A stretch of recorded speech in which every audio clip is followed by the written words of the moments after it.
Good evening. Tonight we begin with something a little colder than a whispered fairy tale. The terrifying history of rabies, the disease that has stalked both animals and humans across continents and centuries. Forget the cinematic scares and comforting legends. Rabies was never a tidy monster in a storybook. It was brutal, bewildering, and left communities scrambling for explanations and desperate remedies. The truth is, if you were bitten, in much of human history your chances were grim. Survival was far from guaranteed, and the slow collapse into fever, confusion and fear was an all-too-real possibility. Before you get too comfortable, give the video a like and subscribe if you're enjoying it. Let me know in the comments where you're watching from and what time it is on your end. It's incredible to see viewers joining in from every corner of the world. Now, dim the lights, and let's step into tonight's journey together. In the clay brick streets of Uruk and Babylon, the world smelled of bread and river mud and animal urine, and among those smells moved dogs, mongrels, hunting hounds, temple animals tethered to the service of healing goddesses, sometimes placid, sometimes wild. The earliest witnesses to what we now call rabies were not scientists with microscopes, but scribes carving complaints and laws into wet clay, priests muttering incantations in shrines, and householders tallying losses. Cuneiform tablets from Mesopotamia, stretching back into the second millennium before our era, preserve dry records of liability and loss, an owner liable if his dog kills, a fine to be paid if a beast harms a neighbour, instructions for what to do when a man or beast falls ill after a bite. Those legal traces are quiet, bureaucratic things, but they speak plainly of a problem that demanded public management long before the word epidemic had settled into human speech. The gods, as always, were in the frame. Ninisina and Gula, Mesopotamian goddesses of healing, whose iconography and rites were associated with dogs, became entangled in the human attempt to name, to propitiate, and to treat the calamity of a bite that led to madness. Across the eastern Mediterranean, the Nile Delta offered its own ledger. Egyptian medical papyri, most famously the Ebers papyrus dated around 1550 BCE, contain recipes and incantations addressed to bite wounds and to a kind of madness that set the jaws and the limbs against their owner. The sun-beaten physicians of Thebes and Memphis mixed poultices of herbs with prayers, recommending oils, cauteries and spells. When a dog bit, one remedy might insist on practical cleanliness and the salting of wounds. Another might insist on an invocation to the deities who governed health and fate. Artifacts from Egyptian temple precincts show dogs associated with healing. Votive figures of canines were left by supplicants, an offering in return for survival.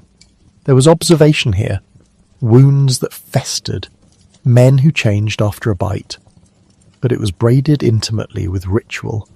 The explanation did not have to be exclusive. A bite could be a wound, a curse, and a test of piety all at once. If we listen to the slow music of Greek language, we hear the old word Lyssa, a name with a taste of bile in it. Lyssa was not only a symptom but a personification. In Homer and in later poets, the madness that seizes a beast or a man is sent by a god and often called by that same name. Lyssa drives the hound to foam, the man to murderous frenzy. In Euripides, the goddess Lyssa is a hand at the work of divine retribution, a force that can lay low even heroes. The Greeks observed, with a mixture of poetry and scrutiny, what a man bitten by a mad dog would become: unsteady speech, aversion to water, convulsive spasms, features that would, millennia later, be recognized as hallmarks of the disease caused by a certain Lyssa virus. Hippocratic and other medical writers, operating in the idiom of humours, recorded clusters of such symptoms and sometimes advised practical measures, scraping the wound, cauterizing, trying to draw out the poison, while still recounting mythic causation. Aristotle, who catalogued animals with a proto-taxonomist's curiosity, noted behavioural oddities among biting creatures. Observation was making a slow, tentative alliance with superstition. The two were neither equals nor enemies, but cousins at table. Rome, that enormous organism of roads and laws and legionary discipline, found itself obliged to manage the same odd problem. Pliny the Elder, in his natural history written during the 1st century CE, was both encyclopedist and alarmist. He recorded anecdotes of mad dogs, and of men who, after being bitten, showed fear of water and an inexorable slide into convulsive delirium. Roman surgeons and medical authors, Celsus and later Galen, took up the subject with the tools they had: cautery irons, cups for bloodletting, the Galenic theory that disease was an imbalance of complex humours and animal spirits. Galen, writing in the 2nd century, proposed mechanisms that tried to pin the problem into a physiological framework familiar to his contemporaries. Disease might travel, he argued in his own terms, along the nerves to the heart of the mind. Practical responses emerged alongside legal notions of responsibility. Municipal authorities in the empire occasionally issued edicts to control dangerous animals, and householders were sometimes obliged to curtail their dogs lest they become the start of social unrest. The remedy list, poultices, cauteries, amputation in extremis, grew long and pragmatic, but the edge of superstition remained as sharp as ever. A mad dog might be seen as a vessel of divine wrath or witchery, and men bitten were sometimes thought to be marked by fate. There has always been something attractively monstrous about the human impulse to explain the unexplainable by imagining the supernatural. The symptoms of rabies, the sudden aggression that turns a usually social animal into a biting machine, teeth locked on flesh, the foaming at the mouth, the strangling fear of water when the throat convulses and attempts to swallow, read easily into the archetypes of the werewolf and the vampire. Ovid's Metamorphoses tells the old story of Lycaon, transformed into a wolf and condemned to hunger for companionship in a skin that will not forgive him. That Roman poem sits like a fossil in the medieval ground. It has been reanimated again and again. In rural Europe, where communities kept close counsel and the night had a long reach, savage attacks by dogs or wolves were sometimes explained by a human being changed by witchcraft or malediction. The werewolf, the community imagined, might not be an animal at all, but a neighbour hiding a gnawing hunger under a familiar face.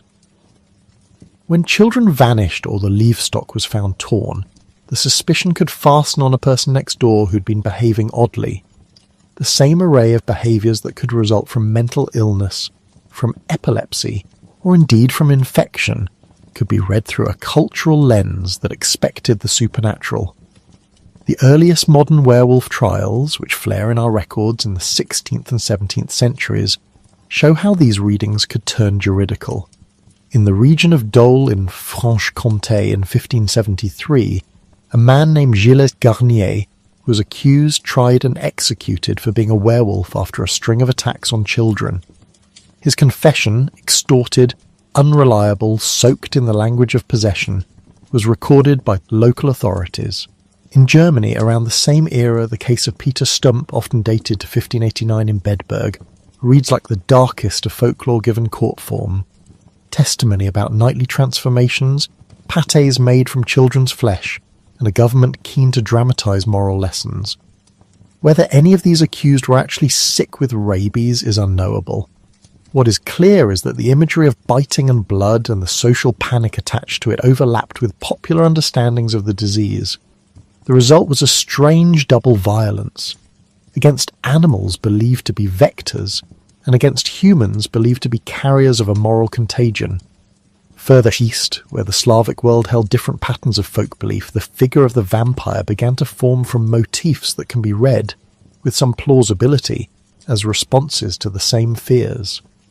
Corpses exhumed in the 18th century in parts of what is today Serbia and Croatia were sometimes found with fresh-appearing blood at the mouth or with limbs not yet collapsed, and frightened villagers struggling with unfamiliar processes of decomposition concluded that the dead had risen to feed. Under the Habsburgs, these reports reached official ears, and, in a flourish of bureaucratic and medical anxiety, imperial officials ordered autopsies and produced dossiers on the vampire problem in the 1720s and 1730s. Those dossiers, which circulated in translation through coffee houses and London print, did something important. They carried the vampiric image into Western European imagination and convinced a reading public that there existed an undead predator in the villages of the Balkans. If you had never seen a throat spasm and therefore could not recognise the signs of rabies, the vampire's piercing teeth and nocturnal predations fit the fear neatly. Popular tales absorbed and amplified the idea, the undead as a reason for nightly terrors. The biting reimagined as both literal and moral contagion. By the time the 18th and 19th centuries turned the European mind more often toward laboratory instruments and less toward exorcists, literature had already made itself comfortable with the imagery. John Polidori's The Vampire, first published in 1819, and Bram Stoker's Dracula at the end of the century, consolidated a set of motifs: aristocratic predators, the corrupting bite, the night that becomes a law unto itself, that can be traced at least in part to the folk and medico-legal anxieties about biting and blood. These stories are not medical manuals, but they translate clinical terror into cultural dread. Their popularity mattered, because myths travel faster than treaties and sometimes harder. A rumour about a dog with foaming mouth will move a village to stone an animal, or lynch a stranger far faster than any physician can write a prescription. If the mythic and the literary-fed public panic medicine, slow, fumbling, human, kept trying to lace observation to theory. The classical humoralists saw rabies as a manifestation of an imbalance, heat, dryness, and corrupted juices producing a kind of internal fire that made the sufferer foam and rage. The cures proposed were consistent with a medical logic that would last a millennium. Bloodletting sought to remove excess. Cauterization tried to seal and purify. The ancient surgeon's iron was as literal a firewall as he could muster. There was also, however, a current of empirical thinking that noticed something very practical. The bite was the starting point. Even in antiquity, physicians observed the regularity with which a bite preceded madness, and practical guides insisted upon washing wounds, binding them with herbs, and sometimes excising tissue. The moral and the mechanical coexisted in uneasy germination. As the Roman world dissolved and medieval Christendom took shape, explanations multiplied. Disease might be divine punishment, demonic assault, or medical misfortune. It might also be contagion, in a sense not yet articulated in germ theory. Monks and physicians in the Byzantine world and in the Islamic Empire continue to write on the subject. Paul of Aegina in the 7th century gathered surgical knowledge that included counsel on bites. Arabic physicians such as Al-Razi, known in the West as Rabies, d. 925, and Ibn Sina, known as Avicenna, 980 to 937, treated bite wounds in the context of an elaborate medical corpus. Avicenna's Canon of Medicine and Al-Razi's clinical writings offered reasoned descriptions of the progression from bite to fever to nervous disturbance. They recommended cautery and other pragmatic interventions, and their texts would be read for centuries in university medical schools from Cordoba to Montpellier. The physicians of Islam, working in cities where animal encounters were frequent and where hospitals had pharmaceutical stores and libraries, made crucial contributions. They were rigorous observers, and sometimes they favoured expelling putrid matter from wounds as the chief therapy. Yet alongside their practical measures stood charm and prayer, which often accompanied a medicinal ointment. The coexistence of the spiritual and the surgical was not merely superstition. It was a social strategy in communities where healing required the cooperation of temple, household, and hospital. The medieval period also reveals in stark relief the dangerous logic that can grow out of incomplete knowledge. When bite wounds were thought to transmit a miasma or an evil essence, desperate measures followed. Amputation of the bitten limb was sometimes proposed as a radical prevention. If the animal's poison could be removed with the limb, perhaps the mind could be spared. There are recorded instances in both medieval and early modern surgical manuals of tongues and fingers being lopped or of cauterization performed so savagely that few would survive the trauma. Burning was common too. Animals accused of carrying the disease could be slaughtered and burned in public to reassure a village, and to create the obscene moral clarity of ash and smoke. The spectacle mattered. It provided a visible closure to communal fear.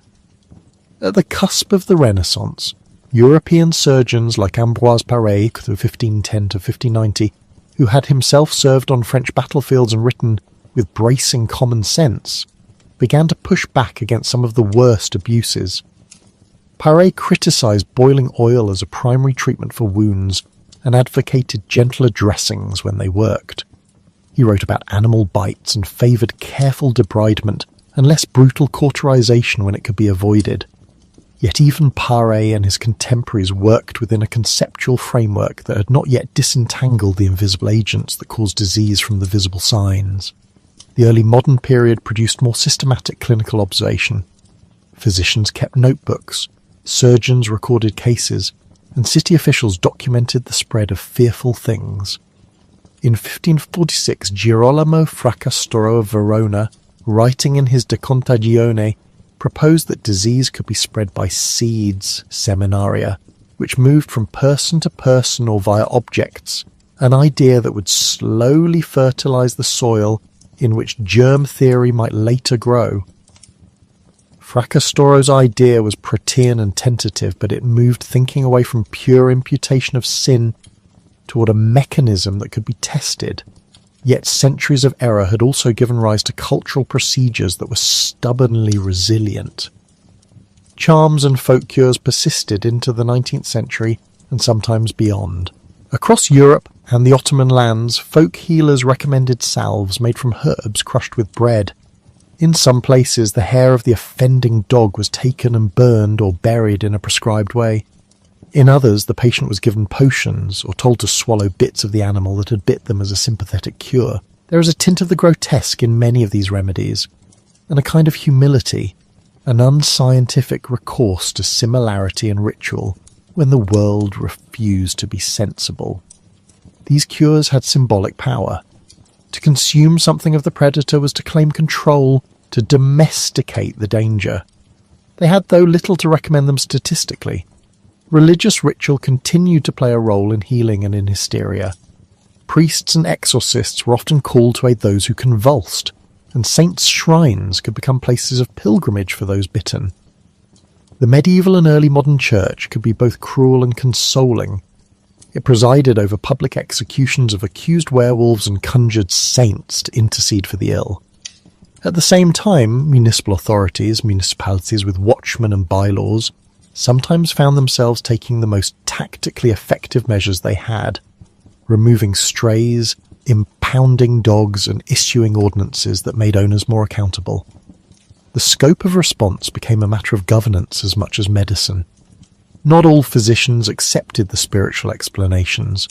There were skeptics who insisted on the primacy of natural causes, who drew careful case histories and who sometimes laid out the first faint maps of transmission. The great Enlightenment philosophers and physicians, cautious and empiricist, nudged the conversation toward measurable description.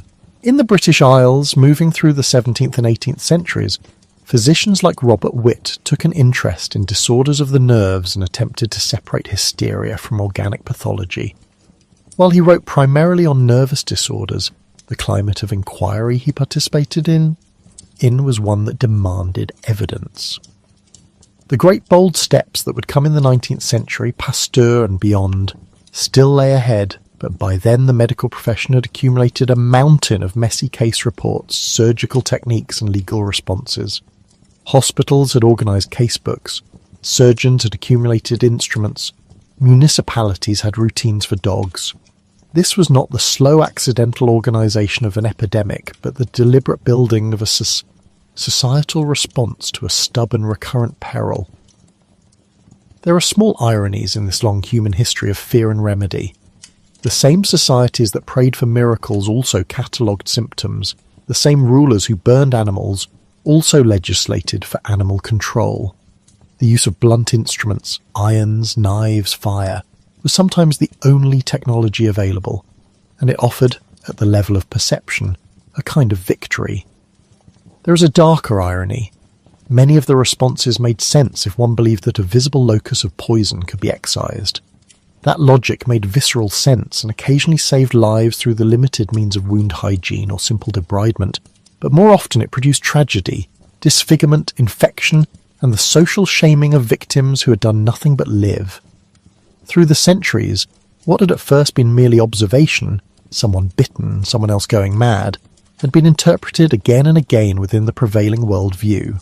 In Mesopotamia, the connection was woven into legal obligations and temple supplications. In Egypt, it was folded into medical papyrus and the magico-religious therapy of the temple physician. In Greece and Rome, it became an object of philosophical and medical reflection. In medieval Islam and Christendom, it passed through physicians who wrote with surprising clarity, and through ritual experts who wrote with comforting and terrifying certainty. Folklore took clinical symptoms and transmuted them into creatures that would haunt the imagination. Werewolves at the edge of the forest, vampires in the grave. That folklore, in turn, fed legality and medicine. Courts used mythic frames to explain cruelty, and physicians used empirical practice to try and stem fear. And trickling like soft rain was the realization that the bite mattered, in ways more tangible than moral culpability. The wound was the beginning of a chain, and while ancient theories varied, from humoral corruption to demonic invasion to tiny invisible seeds, the practical insistence upon washing, excising, cauterizing, and sometimes amputating reveals an intuitive grasp of transmission. Humanity reached viciously, sometimes embarrassingly, for remedies. It also organized laws, municipal bylaw, or temple rituals and surgical guilds became part of the infrastructure of response. When we look back, we can see how strategy, logistics, and scale mattered more than heroics. How a city's decision to impound strays, a temple's habit of leaving votive dogs, a surgeon's preference for ligature over torch, a municipal ledger noting fines for canine attacks, all these small administrative and technical acts accumulated into a civilization's posture toward a terrifying threat. There was hysteria, certainly, and cruelty. There was also method, sometimes clumsy and sometimes revealing. The interplay between empirical observation and superstition did not resolve in a tidy drift from darkness into light. It was a long, uneven negotiation. By the time the world's laboratories and public health systems began to transform the approach to rabies in the modern era, the historical record contained mosaics of human response, legal codes that tried to deter negligence, mythic stories that gave shape to fear, medical treatises that recommended both prayer and cautery, and public spectacle that burned both animals and reputations.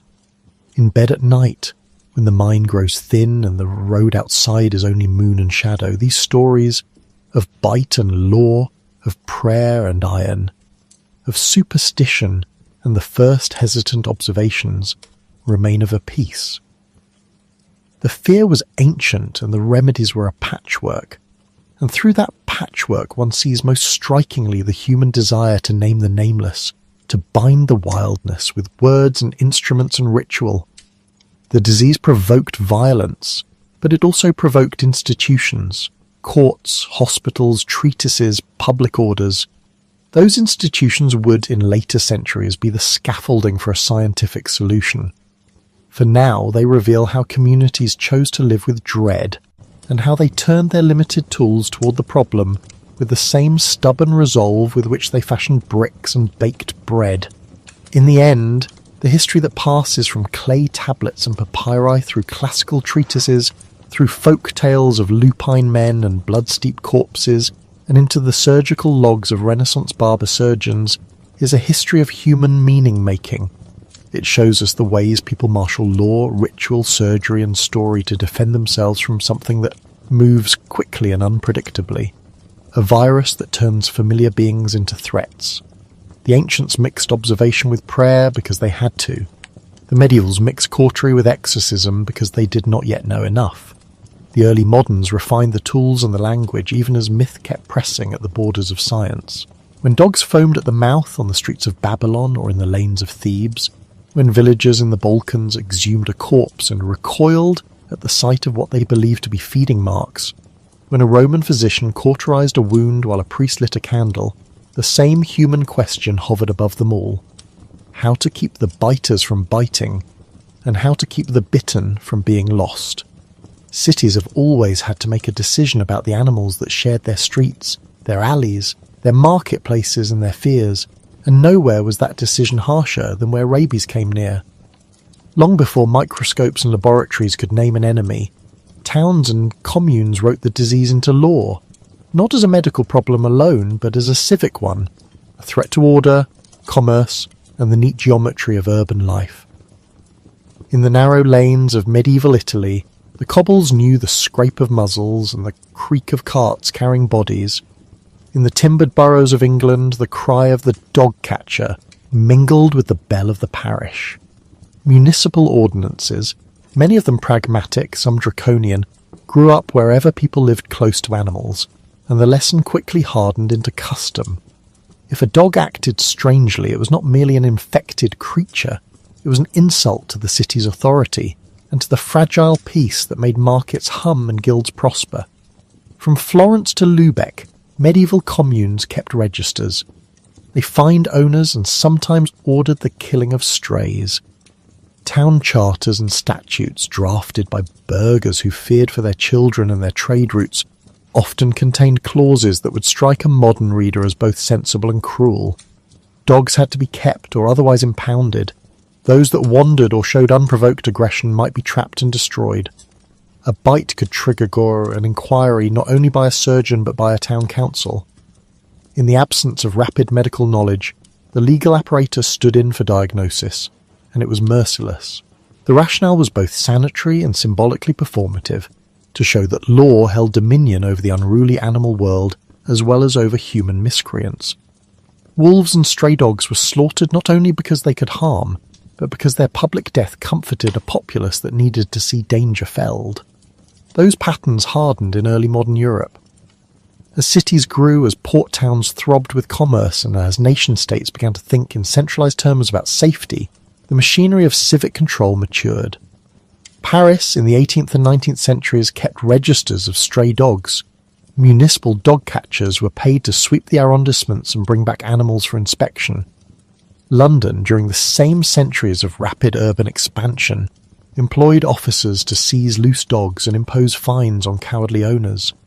These were not merely ad hoc measures, they were elements of a nascent public health bureaucratic imaginary. Governors saw in a muzzled dog a city made legible and governable.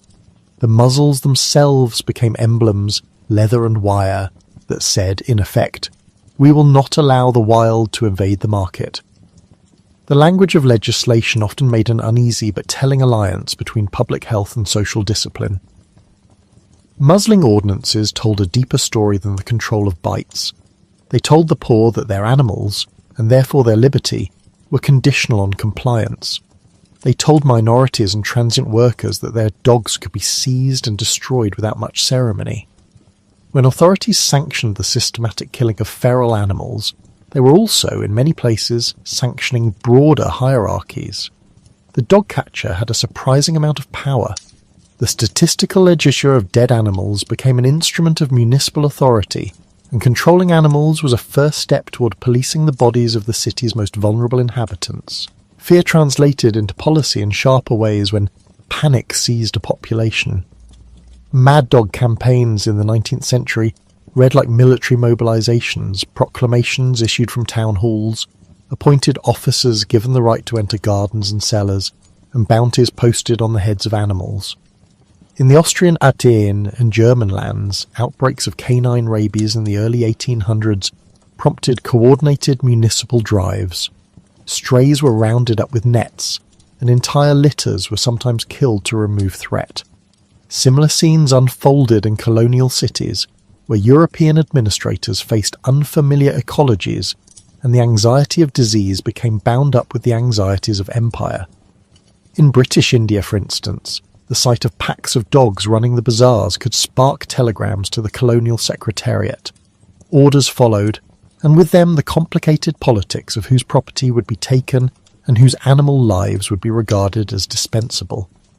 The culling of dogs was inexpensive to a colonial treasury, and it had the virtue of being visible, immediate, and politically unambiguous. Colonial-era import restrictions became another axis of civic control when the fear of rabies reached across oceans. Some of the most consequential decisions were made by colonies that lacked rabies altogether, and were determined to keep it so. Australia and New Zealand, island worlds with economies dependent on livestock and trade, adopted stringent quarantines in the late 19th and early 20th centuries.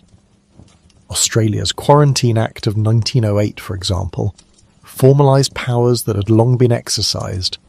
Ports could refuse entry to animals, ships were subject to inspection, and strict rules were set for the importation of dogs and other potentially infectious creatures.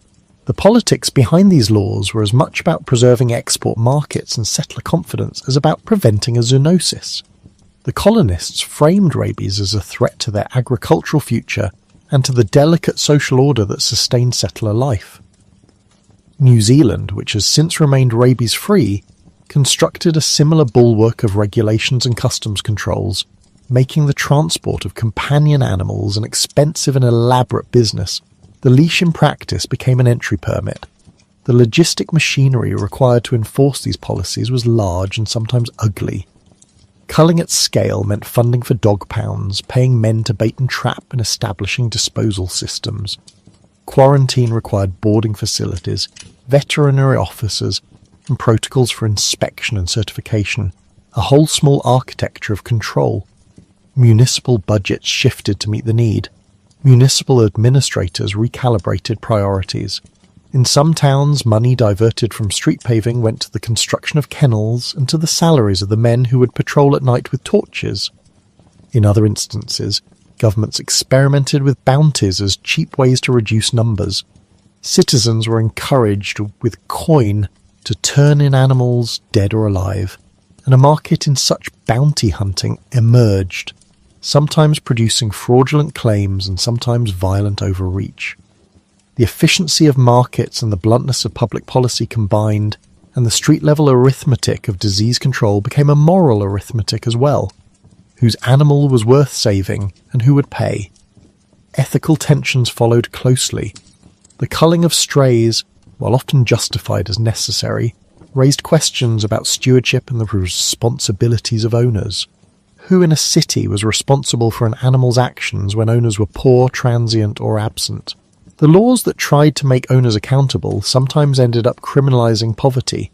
Fines for loose dogs could bankrupt a labourer, and their inability to pay could lead to the seizure of an animal, the imposition of a new social cost.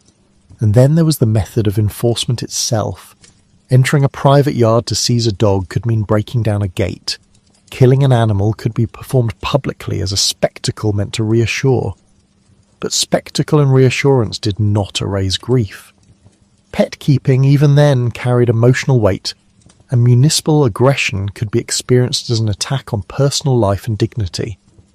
These dissonances between the public good of disease control and the private pain of loss made rabies policy a site where modern governance, with all its purported rationality, exposed the raw edges of power. Beyond cities, the legal armoury took on national dimensions. As nation-states modernised in the 19th century, they built regulatory frameworks that connected municipal ordinances with national quarantine imperatives and with emergent veterinary services. Hungary and Russia, confronting rural outbreaks, set up regulations for reporting and slaughter, and by the late 19th century many European states were developing systems for reporting animal disease that resembled public health surveillance. Case definitions, logs, telegram lines linking rural clinics to provincial capitals. Epidemiology, at this stage, was as much administrative as it was scientific. The state wanted numbers to show that control was occurring. The data could be used both to justify further financial allocations and to signal competence to trading partners who feared that an outbreak in one region could close markets elsewhere. The pattern broadened in the New World. In the United States, the wave of urbanization and a series of high-profile rabies scares around the turn of the 20th century led municipalities from Boston to New Orleans to tighten leash laws, to insist on muzzles in public, and to authorize the immediate destruction of animals judged dangerous. The moral logic echoed Europe's, but American civic culture added a distinctive note. Community associations and humane societies became engaged in the debate, urging measures that combined control with charity. The anti-rabies campaigns were simultaneously campaigns of hygiene and civic improvement. In some cities, humane societies pushed for the capture and sheltering of animals rather than summary execution. They raised money for pounds, for veterinary care, and, crucially, for public education. The idea that a muzzled dog could be a rescued dog, trained, cleaned, and rehomed, tempered the teeth of harsher measures. Yet the balance was precarious. Tragedy or panic could tilt a policy from compassion to consignation overnight. The economic implications of these policies were practical and deep. The costs of culling, of maintaining quarantine facilities, of employing catch-and-kill breeds, and of financing veterinary inspection could be considerable. Small towns had to choose between road repair and a dog pound. Colonies chose between building a new quarantine shed at the port or paying a magistrate's salary. Private markets also changed. Hides from stray dogs were often sold. Informal industries cropped up, turning the animal body into commodities. The presence of bounties created perverse incentives. The easy money of a dog pelt undermined public trust and sometimes even encouraged the movement of animals toward bounty-collecting zones. Conversely, the availability of an effective vaccine, later in the 19th century, would create a new market and a new set of calculations. Vaccination meant cost, but it also promised to avoid larger losses. Thus, economics became both cause and cure in the politics of rabies control. And always, threaded through these administrative and economic calculations, was a moral question. How to balance the right of the community to be protected against the rights of individuals, human and an animal, within it. Rabies policy from the Middle Ages into the modern era thus becomes a study in governance as much as a study in disease. The leash, the muzzle, the pound, the quarantine gate, these are all the instruments of discipline, and they carry with them the echoes of other decisions the state might take, who to contain, who to exclude, who to cull for the greater good. The story of mad dog laws is a story about the birth of public health, as a force that is, even at its most rational, political. If municipal power wrestled with rabies on the streets and in the docks, the 19th century also saw the problem migrate from the square to the laboratory. The slow but relentless triumph of germ theory, Louis Pasteur's experiments on fermentation and disease, Robert Koch's development of postulates and his identification of the tubercle bacillus in 1882, reframed rabies from a fearsome affliction into a researchable phenomenon. For the first time, physicians and scientists dared to treat rabies as an object of experimental medicine rather than a manifestation of divine wrath or mysterious animal fury. This was not simple disenchanted science. It was a transformation of method, of instruments, and of imagination. The laboratories where rabies was unmasked were often modest rooms with wooden benches and drying racks, not the antiseptic spaces we imagine today. Scientists worked with animal nervous tissue, with the saliva of frightened dogs, with rabbits and dog sacrifice for the sake of knowledge. They measured incubation periods, recorded the progression of symptoms, and kept meticulous notebooks. The work was grisly in practical terms, but empirically exacting. The goal was to understand the mechanics. How did the disease move from a bite to the brain? Where did it lurk in the animal body? Could it be passed from one creature to another reliably in experiments? And if so, by what medium? A series of carefully documented experiments in the latter half of the 19th century established that rabies behaved like an infectious disease that could be transmitted by material derived from infected animals. Veterinarians and physiologists showed, in a range of settings from French provincial laboratories to German institutes, that inoculation with saliva or neural tissue from a rabid animal could reproduce the disease in a healthy one. The implication was electric. Rabies was not a random curse. It was transmissible, and therefore, in principle, controllable. That conclusion collided with earlier ideas that privileged miasma or private vice, aligning rabies instead with the new age of microbes and contagion. Within this laboratory context, certain observations became touchstones. The neurotropism of the agent, its marked preference for nervous tissue, gradually became clear through repeated passages. Scientists watched infections ascend peripheral nerves to the spinal cord and then to the brain, a pathway that explained the delay between bite and furious symptomatology. They noticed, too, that the agent was present in saliva at particular stages, which helped explain how the disease was transmitted in ordinary life. These were slow accruals of knowledge, won through patience and repetition, the counting of days until paralysis, the charting of fever, the noting of the precise behaviours of a dog before it died. Each experiment was an attempt to render the invisible visible.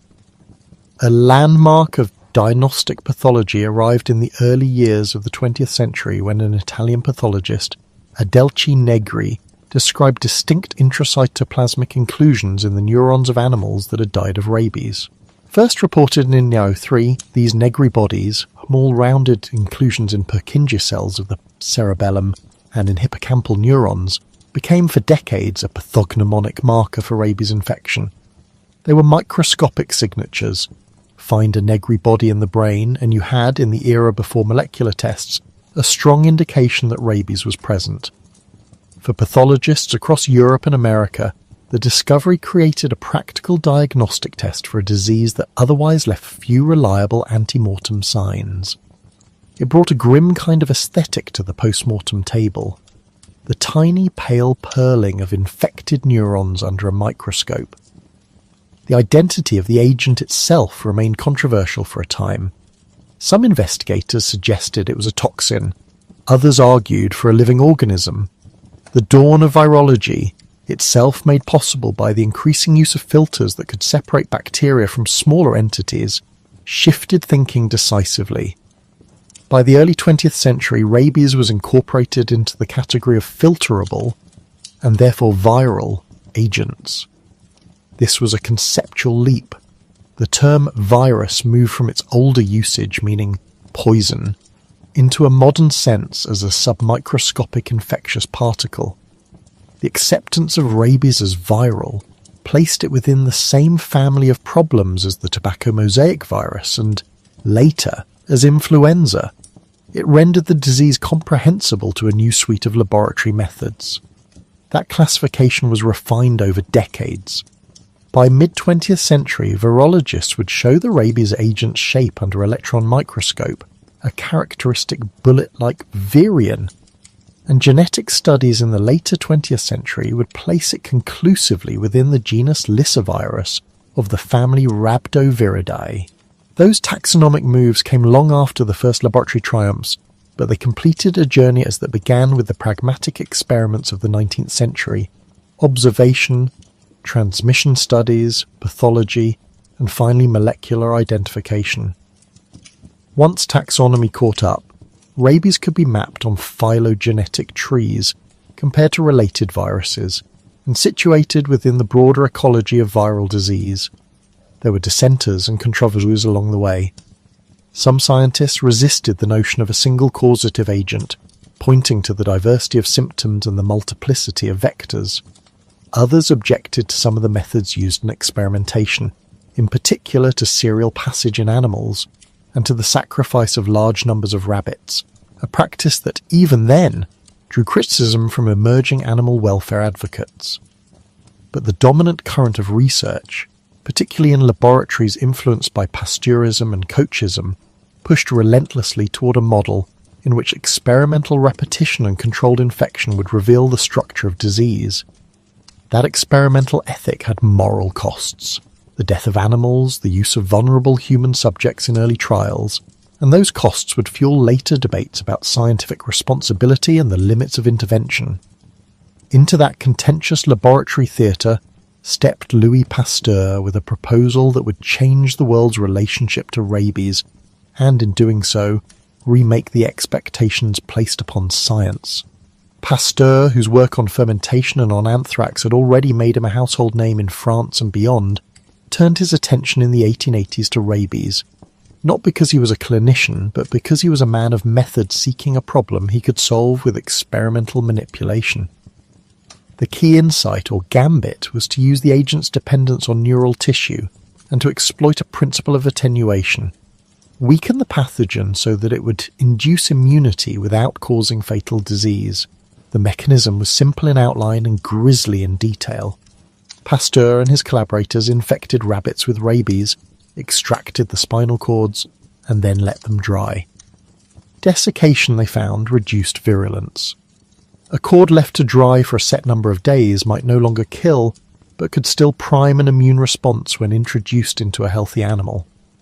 By graduating the degree of dryness, and thus the virus's strength, they constructed a stepped series of preparations that could be administered sequentially, each one slightly more virulent than the last, until the recipient's immune system was said to be armed against the natural deadly strain.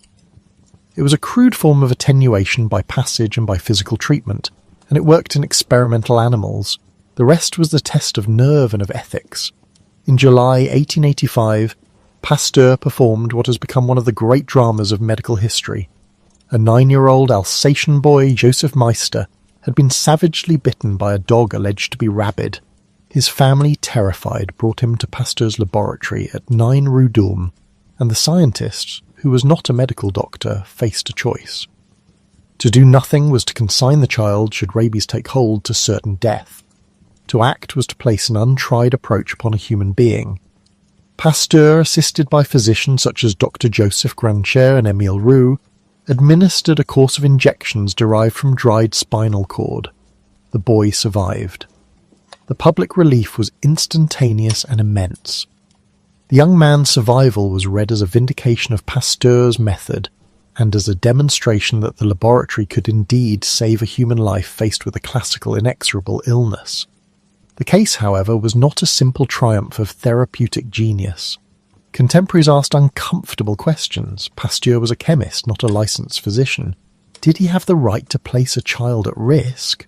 The French Académie de Médecine, and many professional doctors, who were still carving out an identity amid the growing scientific authority of men like Pasteur, bristled at the idea that a laboratory could bypass clinical training. There were ethics even then: consent, competence, and the integrity of experimental practice. Pasteur's defenders argued that in a case of near certainty of death, experimental treatment was not only defensible but humane. His critics feared a precedent that would allow scientists to experiment on humans in the name of progress. The debate touched a nerve that would echo through later controversies over human experimentation grown out of curiosity and necessity. The public response predictably overwhelmed the critics. Word spread across Europe and into far-flung colonial cities. A vaccine existed that could prevent rabies after exposure. Money poured in, donations funded institutions, governments wrote to Pasteur asking for help. The Pasteur Institutes were soon established. The Paris Institute formalized as a center for research and treatment, and satellite institutes were founded in other countries in the decades that followed, bringing his method and his institutional model, a hybrid of laboratory, clinic, and charity, to the world. The image of the scientist as saviour crystallized. Where previously a bite meant a looming fatality, now parents could imagine a hospital bed, a regimented series of injections, an interposition of science between exposure and the dark finish of the disease. The vaccine's global dissemination was rapid and uneven. In some urban centres it became standard emergency treatment. In others its adoption was slowed by cost, by medical conservatism, or by logistic obstacles. The early Pasteurian vaccines were labour-intensive.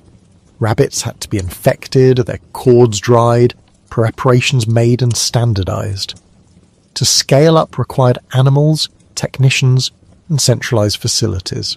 Yet the moral economy of prevention was compelling.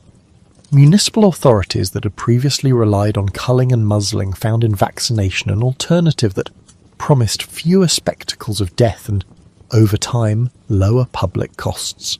A city that paid for a few hundred vaccine courses could claim a prophylactic advantage. A colony that established a Pasteur Institute could advertise to merchants that trading with it was safe. Pasteur's success reshaped public expectations about the power of science. The idea that a laboratory could hold in its methods a salvation for an ancient terror, that the sterile bench could oppose the chaotic bite, spread into politics and culture. The scientist became a public figure, and the public, dazzled by the apparent simplicity of the cure, came to expect more from scientific institutions. This was a double-edged sword.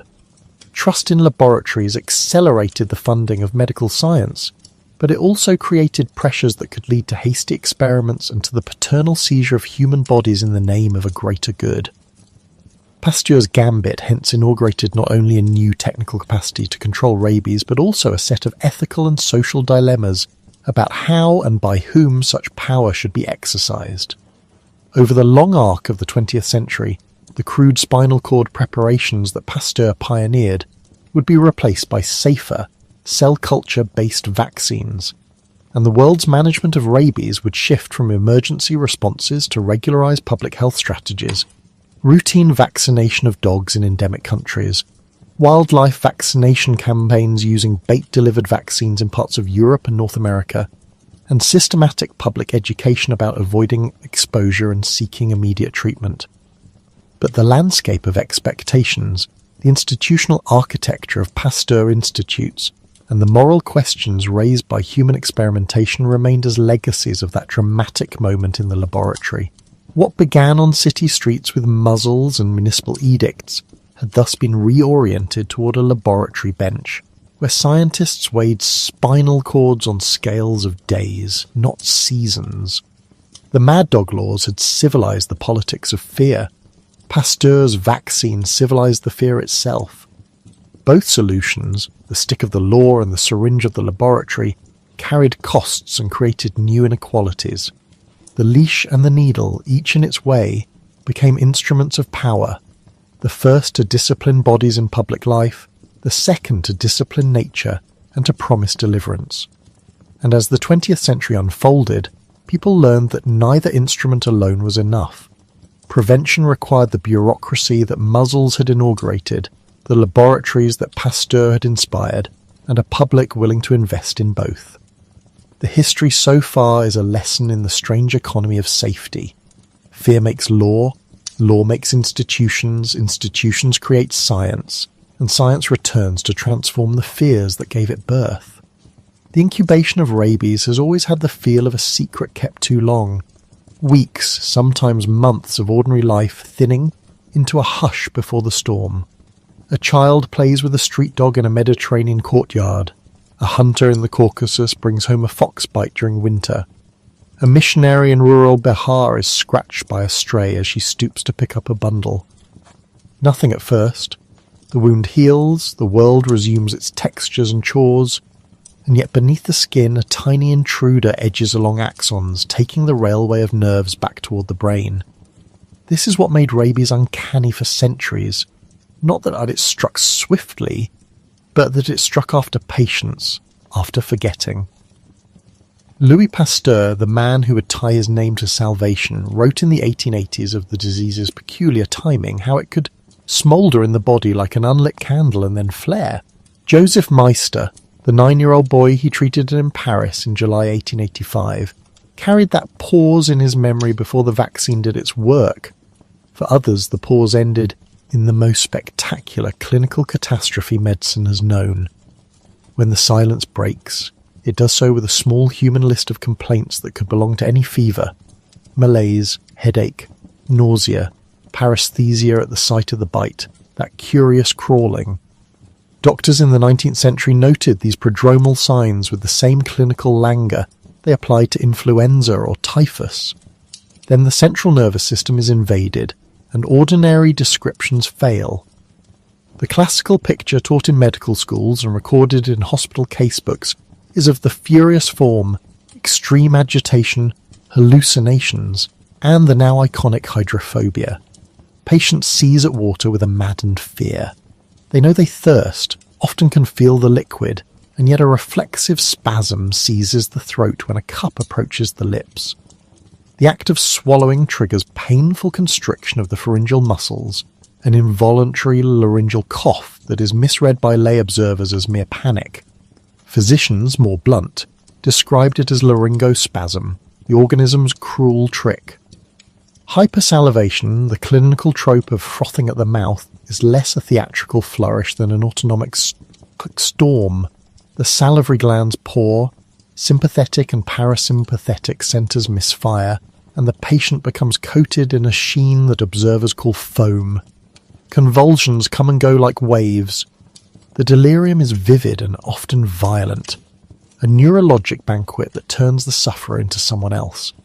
There is, as the textbooks gently insist, another face of rabies, the paralytic or dumb form. Less dramatic on the surface and therefore perhaps less notorious, it is no kinder. Here, rather than the violent episodes in hydrophobia, weakness creeps up like a tide. It may begin in the limb nearest the bite and ascend, a flaccid paralysis that can be confused with Guillain-Barré syndrome by modern neurologists. Because there is less shouting and spectacle, this form has in history sometimes been underdiagnosed, a quiet murderer that takes its toll in wards labelled failure to thrive, or complications of encephalitis, before laboratory work reveals the culprit. Epidemiologically, clinicians classically taught that roughly 4 out of 5 human rabies cases appear in the furious form. 1 out of 5 will tip toward paralysis. That ratio has shaped the law. Hydrophobia sits at the heart of the disease's dread precisely because it makes a spectacle that is easy to remember. What happens in the skull to produce such a range of behaviours is as compelling as it is grisly when explained without melodrama. The rabies virus, a bullet-shaped lysovirus, does not rush through the bloodstream and stage a widespread infection. Instead, it takes the long, private route. It docks at the neuromuscular junction and travels by retrograde axonal transport, a cellular elevator that moves it inch by inch, node by node, toward dorsal root ganglia and the brainstem. Along the way, it hides, replicates, adapts. The limbic system is a favoured target. The amygdala, hippocampus, the circuits of fear and emotion that when disturbed alter aggression and anxiety. The brainstem too is affected. It controls swallowing, respiration, and core autonomic functions, which is why hydrophobia and hypersalivation feel so intimate, so bodily. They're not merely psychological fears but reflex arcs gone wrong. Pathologists have long observed that in rabies, the problem is functional as much as structural. Early in the disease there can be surprisingly little overt neuronal death, even while the patient convulses and rages. The virus disturbs synaptic signalling, ion gradients, neurotransmitter balance, the electric music of the brain, more than it raises cells outright. This was visible in the first great histological discovery of the disease. In Pavia in Mao 3, an Italian pathologist named Adelchi Negri opened the brains of animals and described peculiar inclusion bodies in the cytoplasm of neurons, compact eosinophilic granules in hippocampal pyramidal cells and cerebellar Purkinje neurons. Negri bodies were quickly taken as pathognomonic. They were the microscopic stamp of rabies. Through much of the 20th century, the identification of Negri bodies in a brain smear was the post-mortem seal of the disease.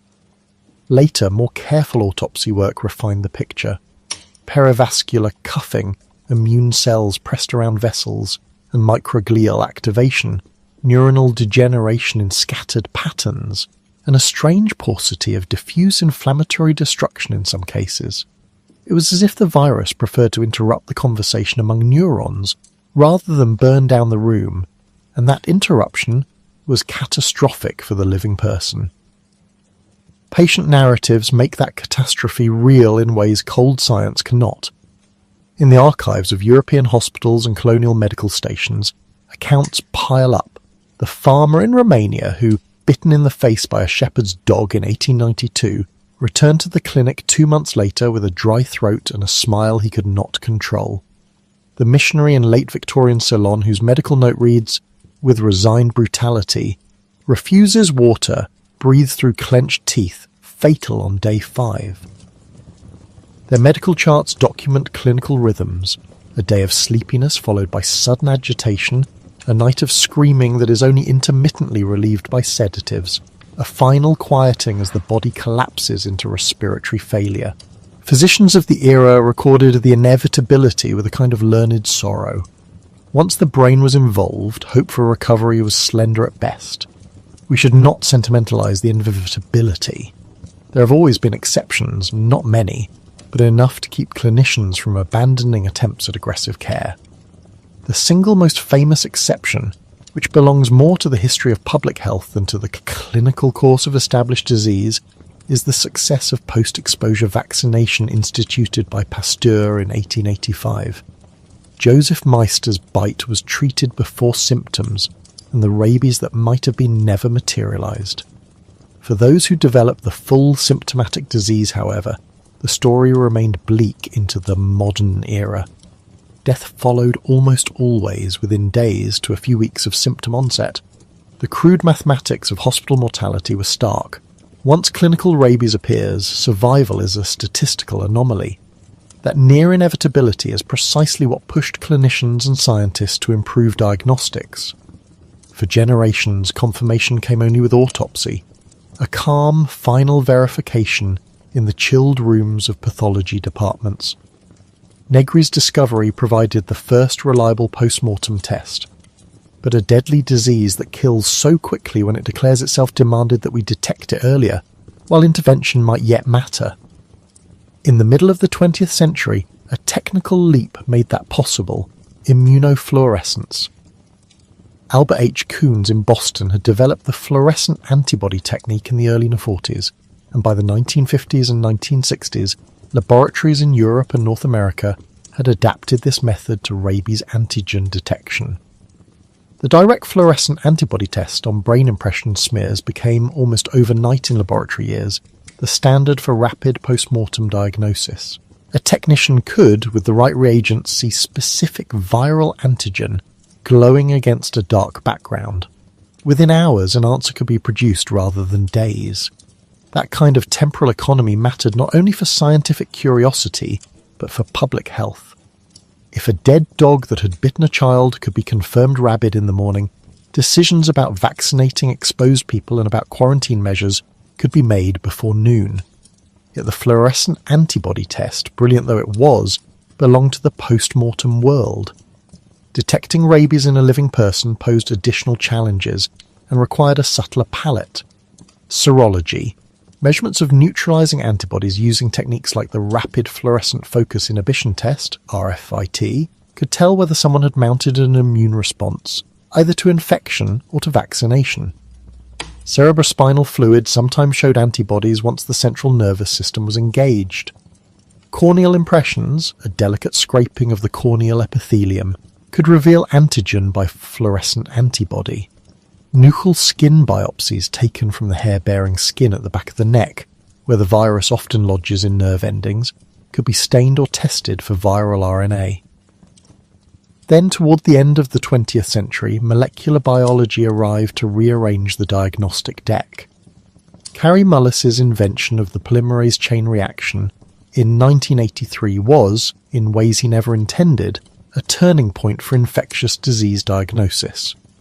Reverse transcription PCR, RT-PCR, applied to RNA viruses like rabies, allowed laboratories to amplify tiny quantities of viral genetic material from saliva, skin, or cerebrospinal fluid. In the 90s and into the 2000s, many reference centres adopted RT-PCR protocols that could detect lyssavirus genomes with a sensitivity that surpassed earlier techniques for ante-mortem specimens. The promise was intoxicating: a throat swab, a couple of milliliters of saliva, or a tiny fragment of scapular skin could yield molecular confirmation. In practice, there were limits. Rabies virus shedding in saliva is intermittent. A single negative swab does not exclude infection. RT-PCR of Nuchal skin is sensitive only if the biopsy includes hair follicles with innervating nerves and is taken at the right stage of illness. Laboratories therefore recommend multiple samples, repeated over time to increase the probability of detection. In short, RT-PCR improved our ability to detect the invisible, but it did not give infallibility. The next step after PCR was sequencing. and here the benefits were not only diagnostic but detective. By the 2000s, next-generation sequencing allowed scientists to read whole viral genomes quickly and compare strains from different places. Molecular epidemiologists use genetic fingerprints to trace the sources of outbreaks, distinguishing, for example, whether a human case implicated a local dog population or a bat reservoir. This capacity transformed public health response. An isolated human case in the provinces might suddenly demand a regional animal vaccination campaign if sequencing proved the virus matched a local canine lineage. Forensically, genetics could tie human victims to specific animals or clusters of animals, a capability that has sometimes been used in legal and policy contexts. Imagine, historians like to say, telling the mayor that the bomb in his city had come not from foreign soil, but from the negligent control of municipal dogs, and then being able to show the phylogenetic tree that proved it. Throughout this development, clinicians, laboratorians, and public health officials learned a central lesson. Speed and sampling strategy matter as much as the method. The fluorescent antibody test on brain tissue remained the gold standard for post-mortem diagnosis because it combined simplicity with high sensitivity and specificity. RT-PCR provided ante-mortem options that saved time in living patients, but required careful sampling and interpretation. Serology provided context for vaccine response and for late confirmations. Culture, once the province of research labs, became less central for routine diagnosis, but remained important for reference studies and for understanding viral biology. And with every advance came a set of logistic realities: reagents, cold chains, trained personnel, biosafety levels, and the peculiar tyranny of resource distribution. A well-equipped laboratory in Geneva could confirm a case in hours. A rural clinic 1,000 kilometres away might wait days for a courier, if it received testing at all. Those disparities in detection mattered because they shaped treatment decisions. From Louis Pasteur's first experiments in the 1880s onward, the idea that one could vaccinate after exposure, that the immune system might be primed before the virus reached its final perilous niche, had smashed a central fear. Pasteur and Emile Roux's attenuated spinal cord virus preparation saved the first human life they tried to spare in 1885. The principle was galvanizing. When faced with a potentially rabid bite, do something and do it fast. The history of post-exposure prophylaxis is a ledger of incremental improvements built on that observation. In the decades after Pasteur, prophylactic materials were crude by modern standards, but often effective. Early 20th century vaccine production relied on nerve tissue, the spinal cord of infected rabbits or other animals, inactivated with phenol or similar agents. Sir David Semple, working in British India in the early 1900s, developed a phenol-inactivated nerve tissue vaccine that was inexpensive and practicable in vast colonial clinics. It would be used in many parts of the world for much of the 20th century. The Semple vaccine and its cousins were saving lives, but they came with a price: allergic reactions, neurological complications, and inconsistent potency. Over time, as cell culture techniques matured, safer, more immunogenic vaccines were introduced. Human diploid cell vaccine, HDCV, appeared in the latter half of the 20th century. Purified chick embryo cell vaccines and Vero cell-derived preparations followed. These cell culture vaccines were more consistent, less reactogenic, and ultimately became the standard in wealthy countries by the 1970s and 80s. The World Health Organization, noting the superior safety profile, recommended phasing out nerve tissue vaccines in favor of cell culture products. The transition would take decades in poorer regions because of cost and manufacturing complexity. Post-exposure prophylaxis as practiced today is classical in its components: meticulous wound cleansing, infiltration of rabies immunoglobulin into and around category 3 wounds when available, and a timely schedule of vaccine doses, either intramuscularly or, in resource-conserving regimens approved by WHO, intradermally. The logic is simple and elegant. Wound cleaning reduces inoculum and, if started immediately, can halve the risk of progression. Passive immunization with rabies immunoglobulin, RIG, provides immediate neutralizing antibodies to mop up virus at the exposure site. It is particularly important for severe exposures to the head or neck, or when the patient has no prior vaccination history. RIG exists in two principal forms: human rabies immunoglobulin, HRIG, which has the advantage of lower risk for serum sickness, and equine rabies immunoglobulin, ERIG, which is cheaper and widely used in low-income countries, but carries a higher risk of allergic reaction if not properly purified. Finally, active immunization with vaccine stimulates the patient's own antibody production, building long-term protection over a series of injections. The specifics of vaccine schedules have been honed over the last century with remarkable pragmatism. The intramuscular regimens, often known by geographic names like the Essen schedule, typically involve multiple injections over a month, designed to provoke a rapid and durable immune response. Intradermal regimens, including the Thai Red Cross protocol developed in Thailand in the latter half of the 20th century, use far lower antigen doses delivered into the skin, where immune cells patrol. The skin's immunologic richness allows a smaller amount of vaccine to generate sufficient immunity in many individuals. The economics are transformative. In countries where a full vial of cell culture vaccine might be unaffordable for an entire family, intradermal delivery permits clinics to stretch doses and vaccinate more people. WHO endorsed and promoted intradermal regimens precisely because the barrier to death in poor communities is often not ignorance, but cost and supply. And yet gaps persist. One of the cruelest truths about rabies in the global era is that the biological intervention is bluntly effective and economically uneven.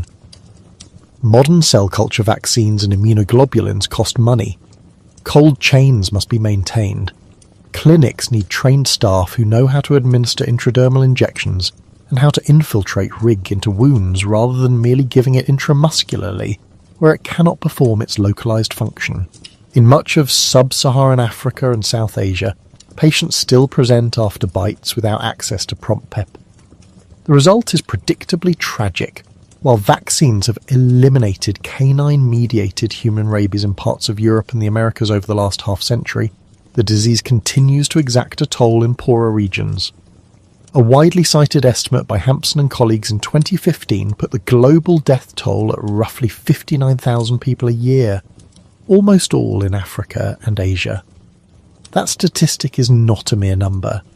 It is a ledger of delayed clinics, empty refrigerators, and the absence of a vial. These inequities provide the context for the truly spectacular and also for the quietly infuriating case studies that litter rabies history. Pasteur's Joseph Meister remains the archetype of post-exposure success, a child in Paris whose life was spared by a scientist willing to try a risky new intervention. In 2004, another story broke the doom-like rhythm for a moment. Gianna Gieser, a 15-year-old from Wisconsin, arrived at a hospital with symptomatic rabies and was treated with a protocol that induced coma and combined antiviral agents, immune modulation and intensive support, the so-called Milwaukee Protocol developed by a team led by Dr. Rodney Willoughby Jr. The case was the first well-documented survival of unvaccinated, symptomatic rabies in a previously healthy person, and it electrified journals and newspapers. In the years since, however, attempts to replicate that success have largely failed. The Milwaukee Protocol did not become a reliable cure, so much as a bold experiment that occasionally yielded a miracle. That scarcity of miracles is the clinical reality. Symptomatic rabies remains extraordinarily difficult to reverse. On the other hand, the history of prevention is studded with examples of triumph when systems and logistics align. In Latin America, a coordinated program led by the Pan American Health Organization from the 80s onward combined mass dog vaccination with surveillance and improved PEP access. The region saw a dramatic drop in human rabies transmitted by dogs. In parts of Asia, national campaigns to subsidize or provide free PP to rural populations have reduced deaths when the political will and funding are present. Bangladesh, after years of pilot programs and partnerships with international organisations in the 2000s and 2010s, expanded access to modern PEPI and concentrated on community awareness. Mortality fell. These are not small administrative victories. They are the tangible algebra of prevention. Vaccinate the dog, vaccinate the person, clean the wound, give immune globulin when needed, and keep the vaccine cold. That algebra, however, is as much about systems as it is about serum. Stock management, training in intradermal technique, public education to seek care immediately after a bite, and legal frameworks for responsible dog ownership are all logistical cogs. In the late 20th and early 21st centuries, the global health community reached a rare consensus. The scientifically and economically efficient way to eliminate most human rabies is to control it at the source, dogs, and to make PEP reliably available for those humans who still fall through the safety net. In the 2010s, this consensus hardened into a campaign. International agencies and non-governmental organisations framed an ambitious target to end dog-mediated human rabies deaths by 2030. It is a plan that depends not only on laboratory breakthroughs or a better vaccine, but on the 1,000 small administrative acts that make public health practical. Vaccine procurement, mapping of dog populations, training of paraveterinarians, cold chain maintenance, and the political courage to fund prevention in places where the victims are poor and loudly unproductive. The historical arc of post-exposure prophylaxis, from Pasteur's attenuated spinal cords to today's intradermal regimens and cell culture vaccines, has been a rare public health success story in terms of technology. Where it has faltered is in distribution. Many of the tragedies still recorded in medical literature and obituaries are not catastrophes of science, but catastrophes of logistics. A vial ran out. A nurse did not know the intradermal technique. A clinic was one train ride away in the wrong season. The lesson is old and simple. A vaccine in a freezer is only prevention when someone opens the door and gives it to the person who needs it. The irony and the absurdity of rabies is that the means to prevent most human deaths are obvious and available, while the failure to prevent them often lies in matters as prosaic as budgeting and transportation. And so the story of rabies in the 20th and 21st centuries is a two-track narrative. On the one hand, a steadily improving toolbox of diagnostics and prophylaxis, born of Pasteur and refined by the molecular biology. On the other, a stubborn shadow cast by inequality, by the distribution of cold boxes and the availability of a vial. The clinical catastrophe of symptomatic rabies, the hydrophobic terrified patient, the paralytic sleeper, remains among medicine's most dreadful spectres.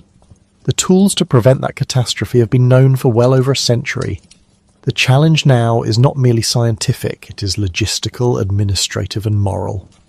The beast that once loomed as an inscrutable curse now stands in many ways revealed.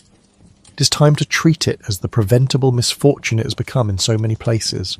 For those who have seen the technical details, the Negri body under a microscope in 1903 in Pavia, the fluorescent antigen glowing in a slide in a mid-century lab, the polymerase chain reaction amplifying a scrap of viral genome in a late 20th century machine. The moral clarity is simple. We can diagnose earlier, we can prevent more, and we must. As the night closes over wards and clinics, and as the bedside lamps are dimmed in small towns and big cities alike, the practical tasks remain. Clean the bite, send the specimen to the lab, administer immunoglobulin if warranted. Start the vaccine, intradermal where it will save more lives on a budget. Train a new generation of nurses in the technique that stretches each vial like a small blessing. Map dog populations and vaccinate them in campaigns that are as much social engineering as veterinary medicine. Each procedural step is, in its own way, a counterspell to the old dread. It is not a romantic story. It is a logistics problem solved every day, quietly, by people who do not expect medals. That work, neither lyrical nor melodramatic, but meticulous and humane, is what saves lives from the most dreaded of diseases. In the quiet, messy web of animals that surround us, The rabies virus found its many homes and learned to whisper from one species to another, sometimes as an intimate secret, sometimes as a roaring epidemic. Dogs have been the principal interlocutors of that whisper for centuries, their tails and collars braided into human society in such a way that they carried with them not only companionship but, on darker days, an ancient pathogen. In much of Asia and Africa, the domestic dog remains the primary source of human rabies, a simple epidemiological fact with enormous practical consequences. If you can reach the dog, you can cut the human death toll. That is the arithmetic that has animated campaigns, policies and arguments in ministries and field clinics from New Delhi to Dar es Salaam, because dogs are tangible, visible and amenable to the blunt instruments of public health. Vaccines, leashes, and sometimes legislation. But the animal kingdom is not so obliging. A complex ecology of wildlife reservoirs, bats that hang like grudging ornaments from caves and trees, raccoons that shuffle in the thin towns of the eastern United States, red foxes that thumb the hedgerows of Europe, skunks with their nocturnal salt and pepper faces, small Indian mongooses in Caribbean gardens, and the blood-feeding vampire bats of Latin America sustains the virus in places where the dog's reach is limited. Each of these hosts is not merely a carrier, but an evolutionary crucible in which genetically distinct variants are brewed, adapting to bodies and behaviours that differ profoundly from human households. You can tell the long ecological story in small telling episodes. In the eastern United States, rabies acquired a new face in the late 20th century after a human decision with ill-considered consequences, the translocation of raccoons for hunting in the 1970s. Those animals carried a variant of rabies suited to raccoons, and the variant, once introduced, spread with the slow, inevitable geometry of an ecological invader, marching along river corridors, hitching rides in human refuse, filling niches left by other predators. The expansion of raccoon rabies became a textbook case of how human movement and wildlife behaviour conspire to create new patterns of disease.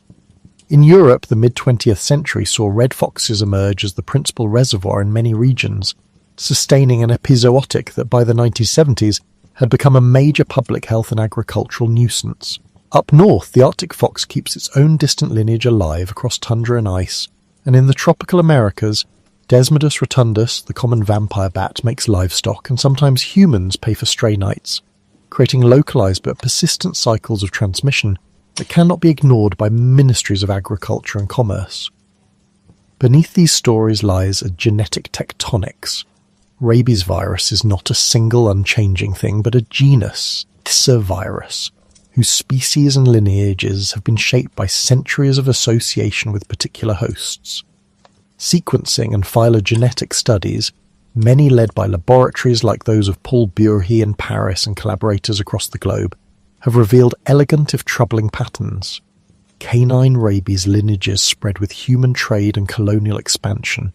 The cosmopolitan strains moving with ships and caravans across continents in the 19th and early 20th centuries, while bat-associated viruses in the Americas pursue a far older, more local history, diversifying in place among dozens of species of insectivorous and haematophagous bats. Where a virus crosses the species barrier, it sometimes finds a new, surprising foothold. Once in a while, a host shifter leads to sustained transmission in a new reservoir, reorganizing the local epidemiology. Such shifts are the biological equivalent of settling a new town. The conditions must be right. The virus must be capable of infecting and being shed by the new host, and the ecological neighbourhood must permit continued circulation. We have seen this happen more often than we might have expected, because the world is full of ecological openings and human movements that widen them. This is why surveillance, careful, molecular, patient surveillance, matters in ways that feel almost prosaic when compared with the drama of a single fatal case. Sequencing an isolate from a dog in a Tanzanian village and comparing it with samples from a fox in Belarus and a bat in Brazil tells us about connections invisible to the eye. It tells us whether an outbreak is a local flare from endemic circulation or an importation that threatens new territory. Charles Ruprecht and teams at the Centers for Disease Control and Prevention Paul Burhi's network at the Institut Pasteur and field epidemiologists like Tiziana Lembo in East Africa have, through patient sampling and analysis, mapped the ways in which different species transmit rabies and how variants adapt. These maps do practical work. They show where to invest in vaccination, where to place oral baits, and where transboundary agreements are not optional but essential. Bats, in particular, complicate any tidy plan. They are mobile in ways that terrestrial mammals are not. They congregate in large, dense roosts, and they interact with human habitations in unexpected ways, under the eaves of houses, deep in tourist cave-ears, in abandoned buildings reclaimed by colonies. The Lyssavirus genus contains a number of bat-associated members. European bat lyssaviruses, EBLV1 and EBLV2, Duvenhage virus in southern Africa, Lagos bat virus and Makola virus in Africa, and the Australian bat lyssavirus, ABLV, first described in the mid-90s. These are not portmanteau curiosities. They are concrete dangers because some are antigenically removed from classical rabies virus, and for others, our understanding of cross-protection by standard vaccines is incomplete.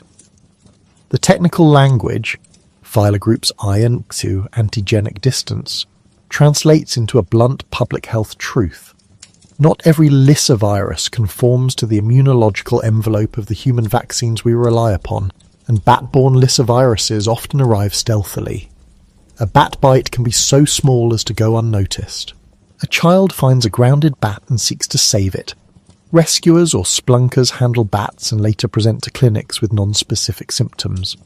Surveillance is often minimal in the very places where bat-human interactions are most frequent, so detection lags, and the window for effective post-exposure prophylaxis, PEP, can slip, all of which returns us to the pragmatic instruments that have been shown to work at scale. Vaccination, both of animals and humans, is the blunt, rational, and sadly underfinanced answer to a problem that is conceptually straightforward. Stop the chain of transmission at its commonest node, the dog, or reduce the ability of wildlife reservoirs to spill over into domestic animals and humans. Mass dog vaccination campaigns, implemented with the logistical rigour of a large-scale public project, can break the cycle of dog-mediated human rabies. The epidemiological rule of thumb is familiar to field workers. Vaccinate roughly 70% of the dog population, and you create herd immunity sufficient to interrupt transmission. That figure is not a magic number, but a practical target that has been borne out in experiments and campaigns in both wealthy and resource-poor settings. In the Serengeti ecosystem and in rural Tanzania, for example, work by Lembo and colleagues in the late 2000s demonstrated that organised community-based vaccination could achieve such coverage, and crucially that once achieved, incidents of rabies in both dogs and people fell. Those were controlled, painstaking studies, vaccinators with nets and syringes, community meetings, agonising calculations about dog population turnover, and their message was austere but hopeful. You can stop transmission with a well-run program that communities buy into. Latin America offers another larger canvas. Beginning in the 80s, the Pan American Health Organization coordinated a continent-wide effort in which mass dog vaccination and improved surveillance reduced canine rabies and dramatically lowered human deaths. The practical techniques were familiar: annual or biannual vaccination blitzes, targeted culling abandoned, and the application of epidemiological intelligence to redirect resources, but the scale and political commitment were distinguishing features. Countries that had been laboratories of neglect in earlier decades became ridings of success. Mexico and parts of Central America, Brazil in many states, and numerous others saw enormous declines in dog-mediated human rabies by the early 21st century. Those gains did not happen because a single vaccine was discovered. They happened because bureaucracies, funding streams, and communities all aligned to make vaccination a routine, funded action, rather than a sporadic emergency. Wildlife created a different set of tools, and with them innovations in delivery. Oral rabies vaccines, ORV, for wildlife are a technological fix to an ecological problem. Instead of chasing foxes with needles, you distribute bait that contains a vaccine. foxes find the bait and immunise themselves. The method was first trialled at scale in Europe in the late 1970s and early 80s. Switzerland is often credited with pioneering these campaigns against fox rabies, and then refined into a powerful regional tool.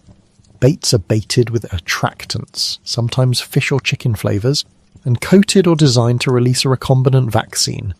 One commonly used is the Vaccinia rabies glycoprotein construct, VRG, that elicits protective immunity when an animal gnaws it.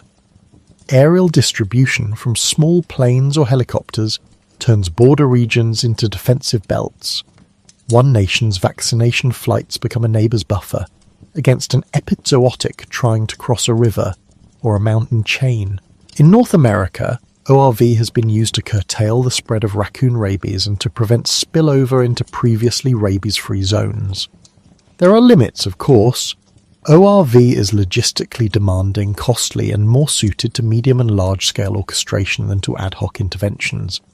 Yet the late 20th century saga of Europe's fox rabies decline and the containment of raccoon rabies in parts of Canada and the United States is a study in how ecological insight, vaccine science, and aerial logistics can combine to shrink a pathogen's geography.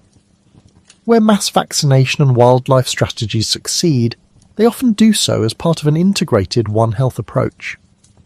The term can sound like bureaucratic jargon, an insistence that human health, animal health, and ecosystem health be aligned.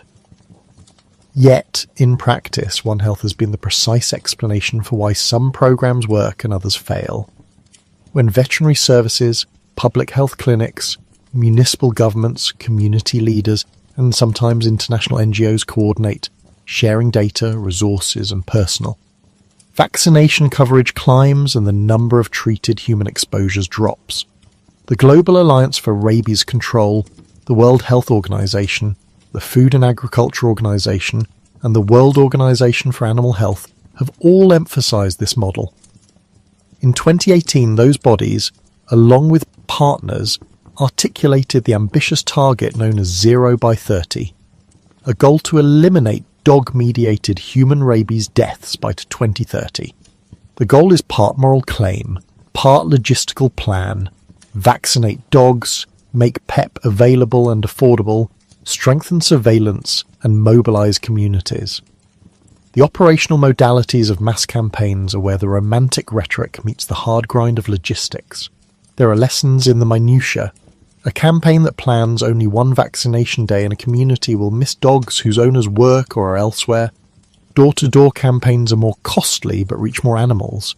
Central point clinics rely on owners bringing dogs, which does not happen in communities where dogs roam semi-freely. Cold chain requirements, keeping many millions of doses at the appropriate temperature, impose a predictable burden. Human resource constraints matter. Vaccinating tens of thousands of dogs requires trained teams with nets and syringes, vehicles that can negotiate muddy roads, and the administrative capacity to record and analyse coverage. In many places, the technical solution is straightforward, but funding is not. The campaigns that endure are those that find sustainable financing, whether through ministry budgets, local taxes, or international grants, because one-off drives will inevitably be undermined by the demographic turnover of dog populations. Sterilisation campaigns, animal birth control programs have been integrated into some national strategies, particularly in India, where surgical sterilisation accompanied by vaccination has been used to reduce dog population turnover, improve community acceptance, and potentially increase vaccination coverage over time. Those programs are slow, expensive, and politically charged, but they are often part of a humane alternative to culling. Failures teach as well. Culling, once a reflexive policy in some places, has proved not only ethically fraught, but epidemiologically ineffective. Removing dogs from a neighbourhood may temporarily reduce visible numbers, but it creates vacancies that are often quickly filled by the movement of animals from adjacent areas or by higher birth rates. The underlying transmission network reknits itself. In the mid-70s and again in later decades, translocation of animals, whether for sport as in the raccoon example, or inadvertently along trade routes, has created fresh ignition points. In some cases, political instability and poor coordination produce the worst outcomes. Inconsistent funding, interrupted campaigns, and a collapse of surveillance can allow rabies to reassert itself, as seen in episodes across parts of China in the 1990s when vaccination programs faltered, or in areas where cross-border cooperation is weak, and one country's success is continually threatened by its neighbour's lack of control. These are not failures of science so much as failures of sustained public will and administrative competence. There are also technical innovations that soften some of the harsh trade-offs. Intradermal regimens for human PEP reduce the amount of vaccine necessary per patient and, where implemented correctly, can dramatically reduce program costs. The development of monoclonal antibodies as alternatives to human or equine rabies immunoglobulin, products like the monoclonal preparations licensed in some markets, promises to make PEP more scalable by reducing reliance on scarce pooled human products. Thermostable vaccine formulations for animals that do not require strict cold chains are under evaluation and could ease delivery in remote settings. Molecular diagnostics and routine sequencing enable surveillance not merely of presence or absence, but of lineages and trends, making targeted responses possible. Yet these scientific advances bump inexorably against the hard realities of inequality. Rabies is often called a neglected disease because it kills the poorest among us disproportionately. The epidemiological burden is concentrated in low and middle-income countries where access to PEP is patchy, where veterinary infrastructure is thin, and where healthcare decisions are made at kitchen tables with money that must stretch to food and school fees. The World Health Organization and collaborators estimated in the 2010s that tens of thousands of people, commonly cited as about 59,000 per year, continue to die from rabies, the vast majority in Asia and Africa, with countries like India historically accounting for a very large slice of those deaths. What those numbers compress is a landscape of concrete, solvable scarcities. Public clinics that have no rabies vaccine in stock, rural families who cannot afford multiple trips to a health centre for Pet B, veterinary services that exist in the capital but not beyond, and surveillance systems that do not reliably record animal cases. Give me a single clinic in a remote village, and I will give you the problem. Vaccines must be bought, refrigerated, and administered by trained staff. Immunoglobulin, which can halt progression after a severe exposure, must often be flown in at great expense or else simply is not available. When a family cannot afford an immediate trip to a health centre, or when the clinic itself has no stock, the consequence is tragically predictable. Add to that the social dimensions. Dogs in some places are not kept under the control of single owners, but are community dogs. In other places, religious or cultural beliefs make handling dogs difficult, and you have a picture of logistical resistance that is not fixed by a single policy. Some countries have tried to bridge these gaps. Bangladesh, for example, invested in both community education and PEP access and saw reductions in deaths. Sri Lanka's long-term campaigns that combine dog vaccination with public education and PEP provision produced substantial declines in mortality over decades. Those are instances that prove a simple point. Where politics aligns with policy and funding follows evidence, lives fall away from the grim ledger. Why does rabies remain neglected while other diseases attract enormous pots of donor cash? Part of the answer lies in visibility and narrative. HIV, malaria and tuberculosis fit into global frameworks and have constituencies, research networks, advocacy groups and donor commitments that secure sustained investment. Rabies, by contrast, is episodic in the policy imagination.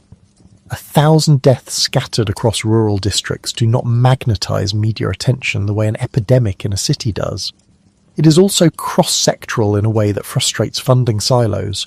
Public health budgets cannot easily be repurposed to buy dog vaccines, and agricultural budgets resist being funneled into human clinics.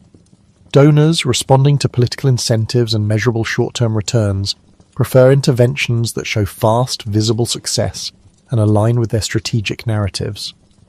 The sustained patient work required to eliminate dog-mediated rabies, repeated vaccination campaigns, robust surveillance, cross-border coordination, community engagement rarely fits that pattern.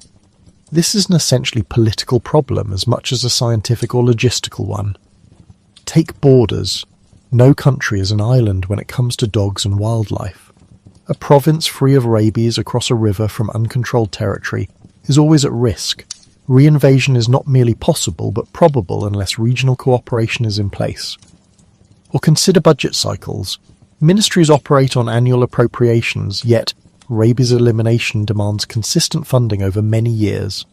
Or consider legal frameworks, reporting systems, responsible ownership laws, and municipal animal control regulations are the scaffolding upon which vaccination campaigns must climb, and where those scaffolds are weak, campaigns collapse into reactive, emergency-driven efforts. Moreover, social attitudes matter. In some communities, a dog is part of the family and will be brought for vaccination. In others, it is a scavenger to be shooed away. And in still others, a dog is both. And that ambivalence complicates messaging. A campaign that fails to understand these local sensibilities will, however scientifically sound, fail. There are nevertheless stories that suggest how the political problem can be solved. Latin America's multi-decadal campaign combined technical guidance, financing modalities that supported sustained action, and regional governance that made cross-border coordination routine. In parts of Africa and Asia, pilot projects that paired mass dog vaccination with free or subsidized PEP showed how coupling animal and human interventions produces a multiplier effect. Fewer exposures reduce demand for expensive PEP, which in turn frees funds for more vaccination. India's legal experiments in the governance of stray dogs, the animal birth control rules and sterilization programs combined with mass vaccination in some municipal areas have at times demonstrated how humane methods can be marshalled in pursuit of public health goals. International initiatives like 0 by 30 provide an organising narrative and technical roadmap. What they lack, as in every fieldworker will tell you over cups of bland tea in district offices, is the consistent political will to fund the bridge between pilot and scale. The technical and logistical parts of the problem, vaccines, cold chains, trained personnel, oral bait design, sequencing, are by now largely solvable.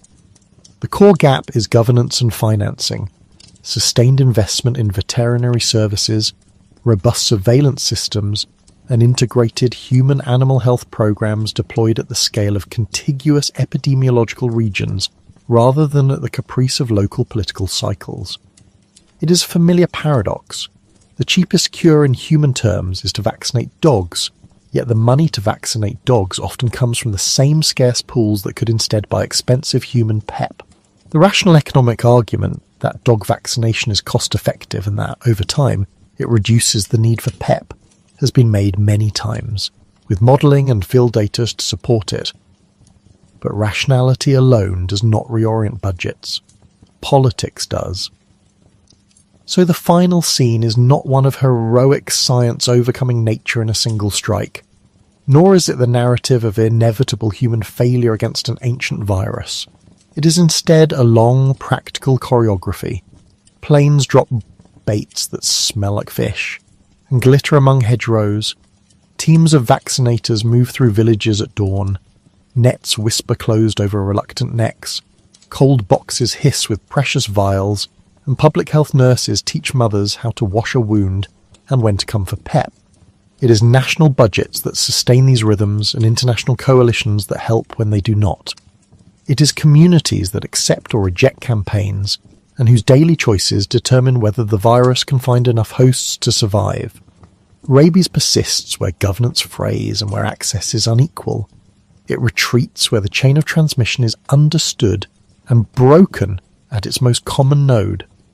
There is an elegance in that, a disease taught by centuries of interaction to haunt animals, to exploit our blind spots, to take advantage of poverty and bureaucratic fracture, can also be tamed by ordinary public health measures if politics and science find their proper correspondences. The animal kingdom will continue to host variants and vectors, bats will continue to darken ceilings and foxes prowl hedgerows, but a future in which dog-mediated human rabies is vanishingly rare is within our grasp, provided that the steady, unsexy work of vaccination surveillance and systems building is prioritised and financed. It is a patient work, like stitching a vast invisible quilt across landscapes and borders. It requires not one luminous discovery, but many small coordinated acts. It requires that we be finally more diligent than the virus's patient. Treating symptomatic rabies is always read like an impossible arithmetic. By the time the mind shows that it is no longer quite itself, by the time hydrophobia tightens the throat and the light in the eyes goes wrong, medicine has precious little to offer. For 2 centuries the ledger was grimly simple. Rabies was the disease that would take you, with almost ritual certainty, once the first clear neurological signs appeared. That near impossibility was not abstract, it shaped how doctors triage patients, how families answered the knock at the door at night, how villages and cities decided whether to round up packs of dogs or to keep them. It created a moral geography. Some people could be protected by money and distance, others could not. And it created, in its rare exceptions, an enormous fascination, because a single human survival against such odds looks like a miracle, and invites, at once, extraordinary hope and cautious, bitter skepticism. So when a quiet Wisconsin hospital in 2004 became the stage for what would be called, with breathtaking retail speed, the Milwaukee Protocol, the world leaned in. Gianna Giza, a 15-year-old girl bitten by a bat, arrived at the Children's Hospital of Wisconsin in critical condition. Unlike the many people who die of rabies without a whisper of treatment, Gina had never received post-exposure prophylaxis. She had not been vaccinated before the onset of symptoms. Under the leadership of Dr. Rodney Willoughby Jr., the clinical team did something radical by the standards of neurology and infectious disease. They sent the brain to sleep. They induced a deep sedation and a medically controlled coma, administered antiviral agents, ribavirin and amantadine among them, and provided meticulous round-the-clock intensive care, buoying lungs and kidneys and metabolism while the patient was buffered from the harmful cascade of neuronal firing that accompanies rabies. After many harrowing weeks, Gina emerged, confused at first, then recovering more of herself than anyone had thought possible. It was, to most observers, a miracle. Miracles are persuasive. The Milwaukee Protocol turned hospital beds into a kind of litmus test for what we would try when the odds were terrible. Within months, teams around the world were reading the case reports, and in places where the necessary technology and resources existed, attempting variations on the theme.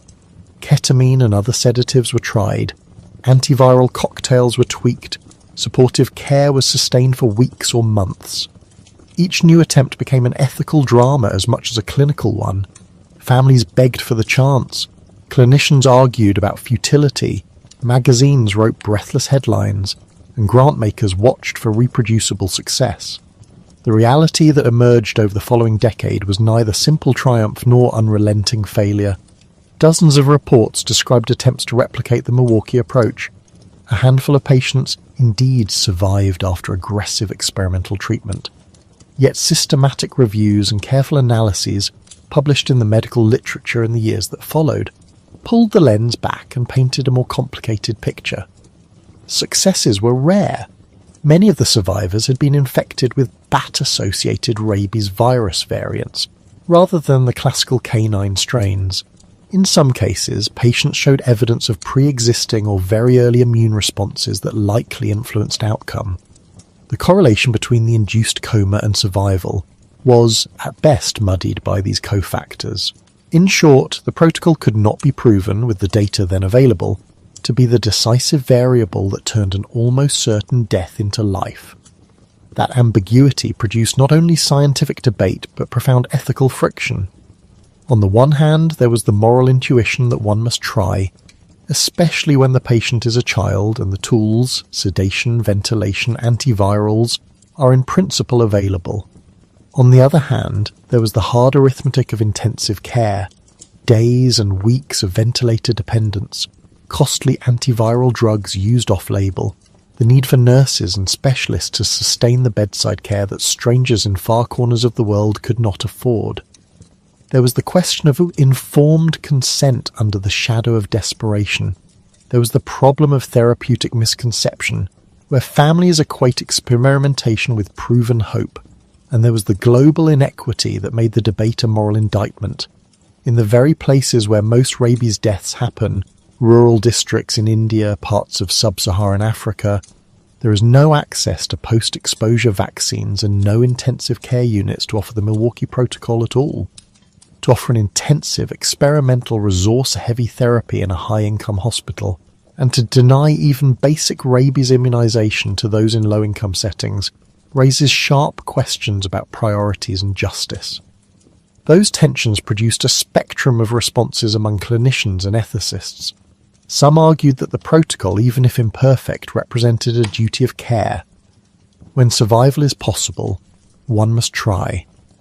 Others pushed back, urging that the best medical and moral choice, particularly in environments where resources are scarce, is to focus on prevention and palliative comfort rather than on a long and invasive attempt that is unlikely to change the outcome.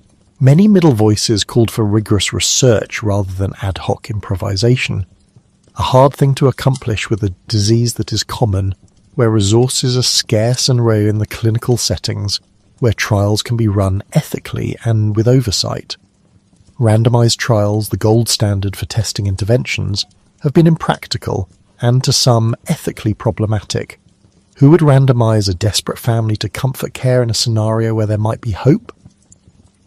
The research community has therefore leaned on careful observational studies, registries and retrospective analyses, and those have suggested that the Milwaukee Protocol, though not worthless, is far from a panacea.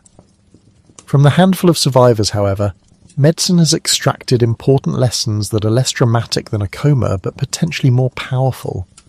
Immunology, for instance, has taught a blunt lesson. The presence of neutralizing antibodies in the blood and cerebrospinal fluid correlates strongly with survival.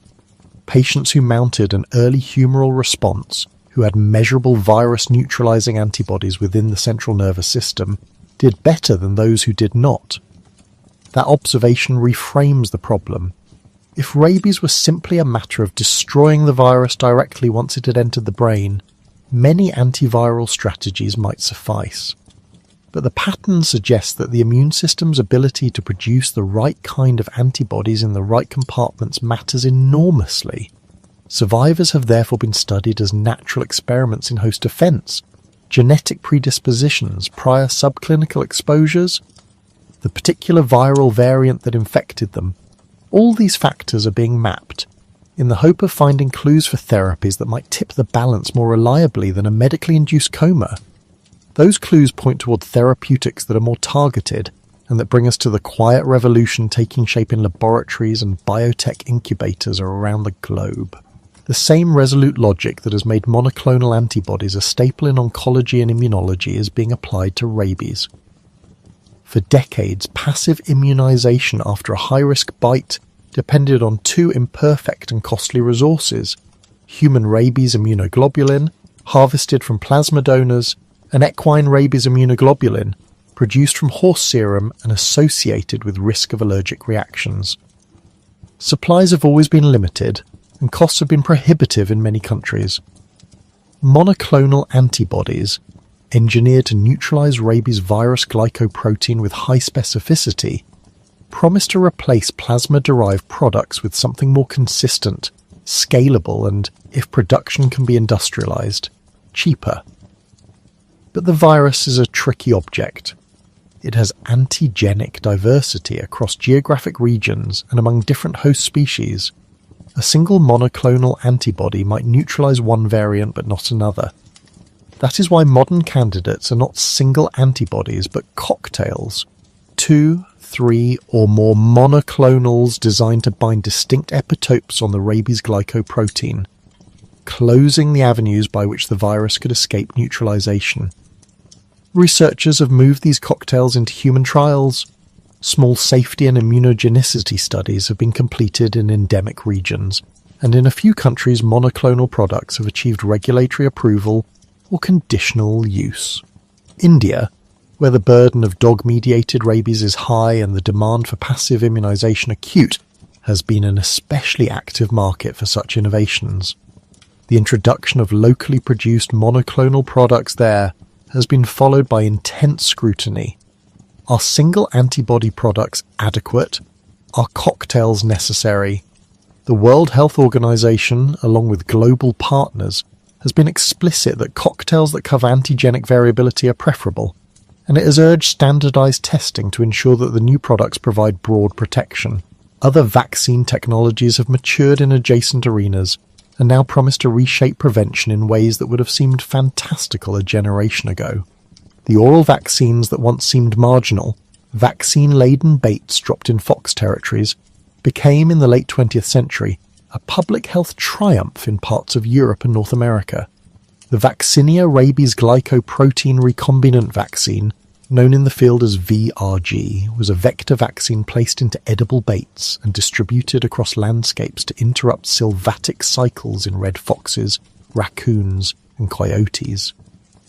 Where these programs were thorough, Germany, France, Belgium, and large tracts of the United States, they drove local elimination campaigns and significantly reduced spillover into humans.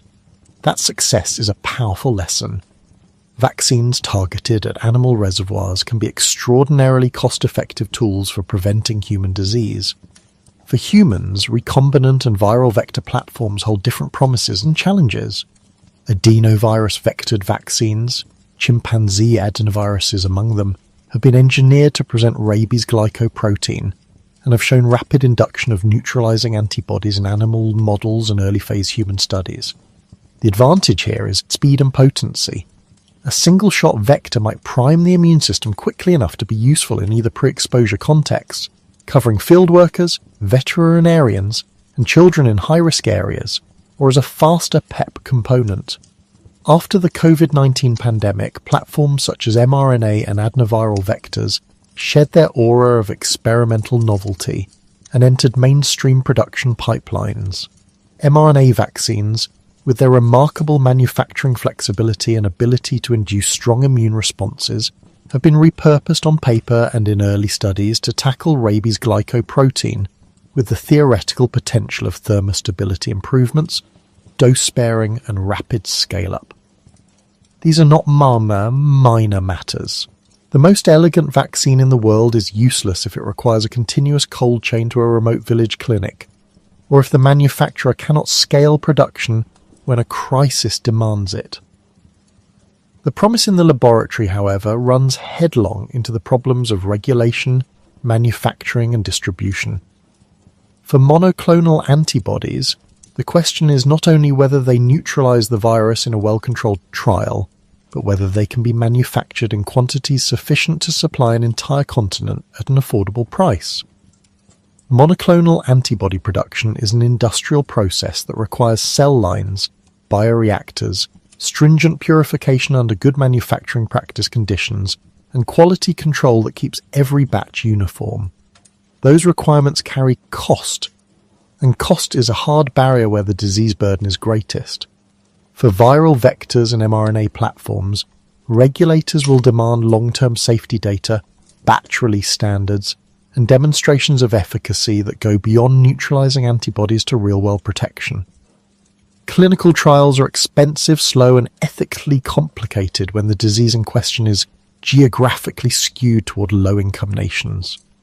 Distribution raises another set of problems. In many of the places where rabies still kills, health systems are stretched thin, cold chains are imperfect, and clinics may lack the trained personnel to administer complex regimens. A vaccine that needs a single dose and is stable at ambient temperatures would transform the landscape. A monoclonal cocktail that costs the equivalent of a day's wages and can replace scarce plasma-derived immunoglobulin would too.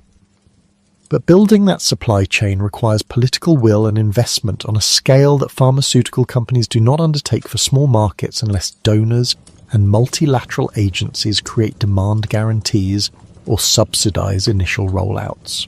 There is also a scientific hurdle that separates prevention from cure, getting therapeutics into the brain. Rabies is neurotropic once it has taken up residence in neurons and travelled along nerves into the central nervous system. Delivering drugs at effective concentrations without causing collateral immune damage is fiendishly difficult. Small molecule antivirals that work in cell culture often fail in whole organisms because they cannot cross the blood-brain barrier in therapeutic concentrations. Gene therapies, adeno-associated vectors delivering genes that code for neutralizing antibodies or interfering RNAs, have shown tantalizing promise in animal models where localized expression within the brain can be engineered.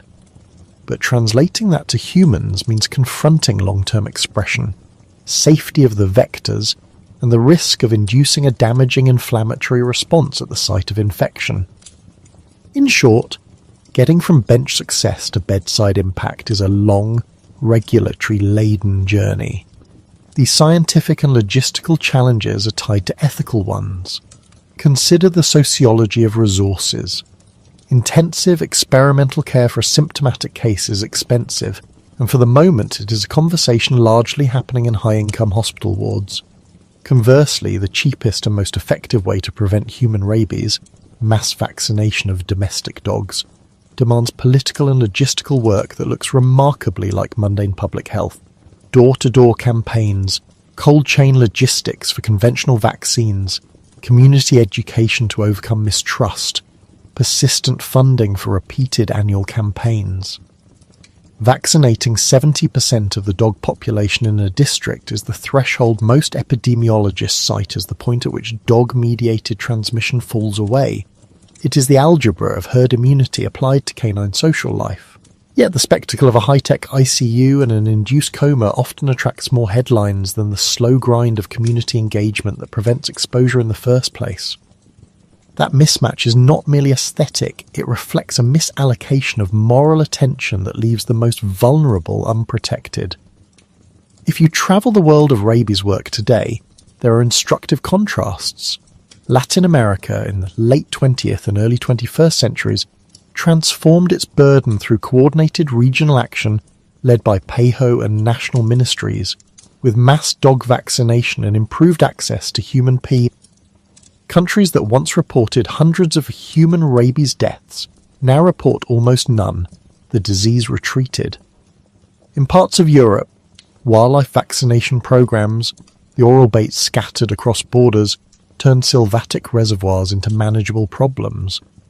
In Bangladesh, a national program that married mass dog vaccination with free or subsidized human PEP at district centres, backed by a strong political commitment and international partnerships, produced dramatic declines in deaths within a few years.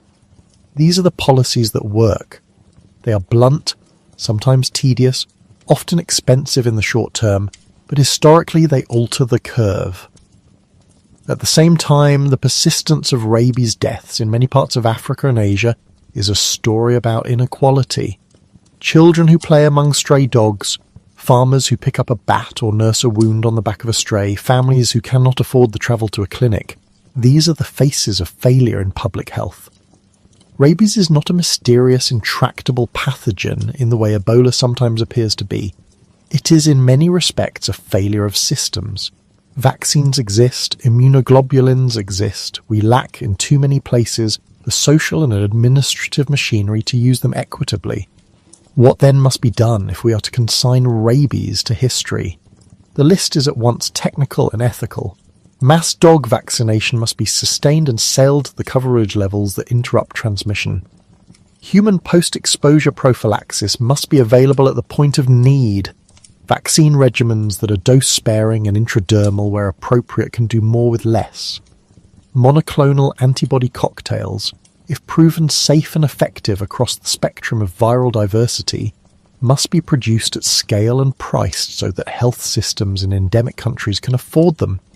This will require tech transfer, pooled procurement, and donor support. Investment in next-generation vaccines, thermostable formulations, single-shot vectors, and mRNA platforms should be prioritized alongside investments in manufacturing capacity in low and middle-income regions so that pandemics of market failure do not perpetuate inequity.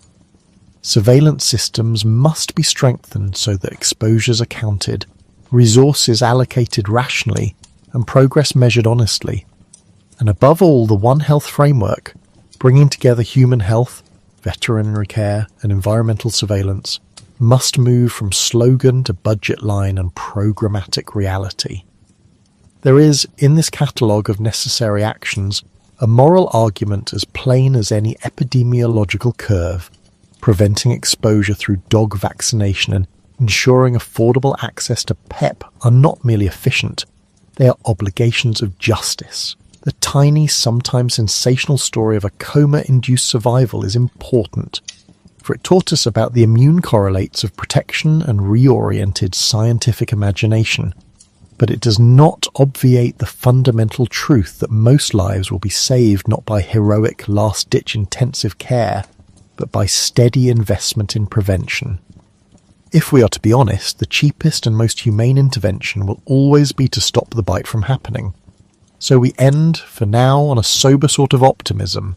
The history of rabies is a long ledger of fear and adaptation, from superstition and dog culls to Pasteur's experimental vaccine administered to Joseph Meister in 1885, from the bait scattered over European forests in the 80s and 1990s to the bench labs developing monoclonal cocktails and gene delivery systems today. Each epoch teaches a lesson. Pasteur taught us that a rational empirical approach could overturn dread. The wildlife vaccine programs taught us that targeting reservoirs can change fate lines for humans. The Milwaukee Protocol taught us humility and the need for rigorous evidence when desperation seeks hope. The present moment, armed with new biotech and with an increasingly clear political consensus about the feasibility of elimination, asks for one last lesson, that we will choose prevention over spectacle, equity over headline, sustained public good over singular rescue. There is no grand cinematic finale for rabies. No lightning bolt will strike a laboratory and make the disease vanish. The work ahead is patient, often boring and resolutely unromantic. It will involve vaccinating dogs in the heat of midday, keeping refrigerators humming in clinics on dirt roads, training nurses and paravets, committing budgets year after year. It will involve licensing new monoclonal cocktails and building factories in places that once imported every dose. It will involve watching data and sometimes changing course. It will require a moral clarity. Rabies deaths are preventable, therefore they are unjust. If the world takes that clarity seriously, if governments fund the steady machinery of control, if donors underwrite the first expensive steps to scale new technologies, and if communities are engaged as partners rather than passive recipients, then Pasteur's old experiment becomes less a single heroic act in a laboratory and more a steady global campaign that at last makes rabies an historical footnote. That is the quiet miracle worth our resources, not the flare of one human survival in an intensive care unit, but the long disappearance of a preventable scourge from the pages of human misfortune.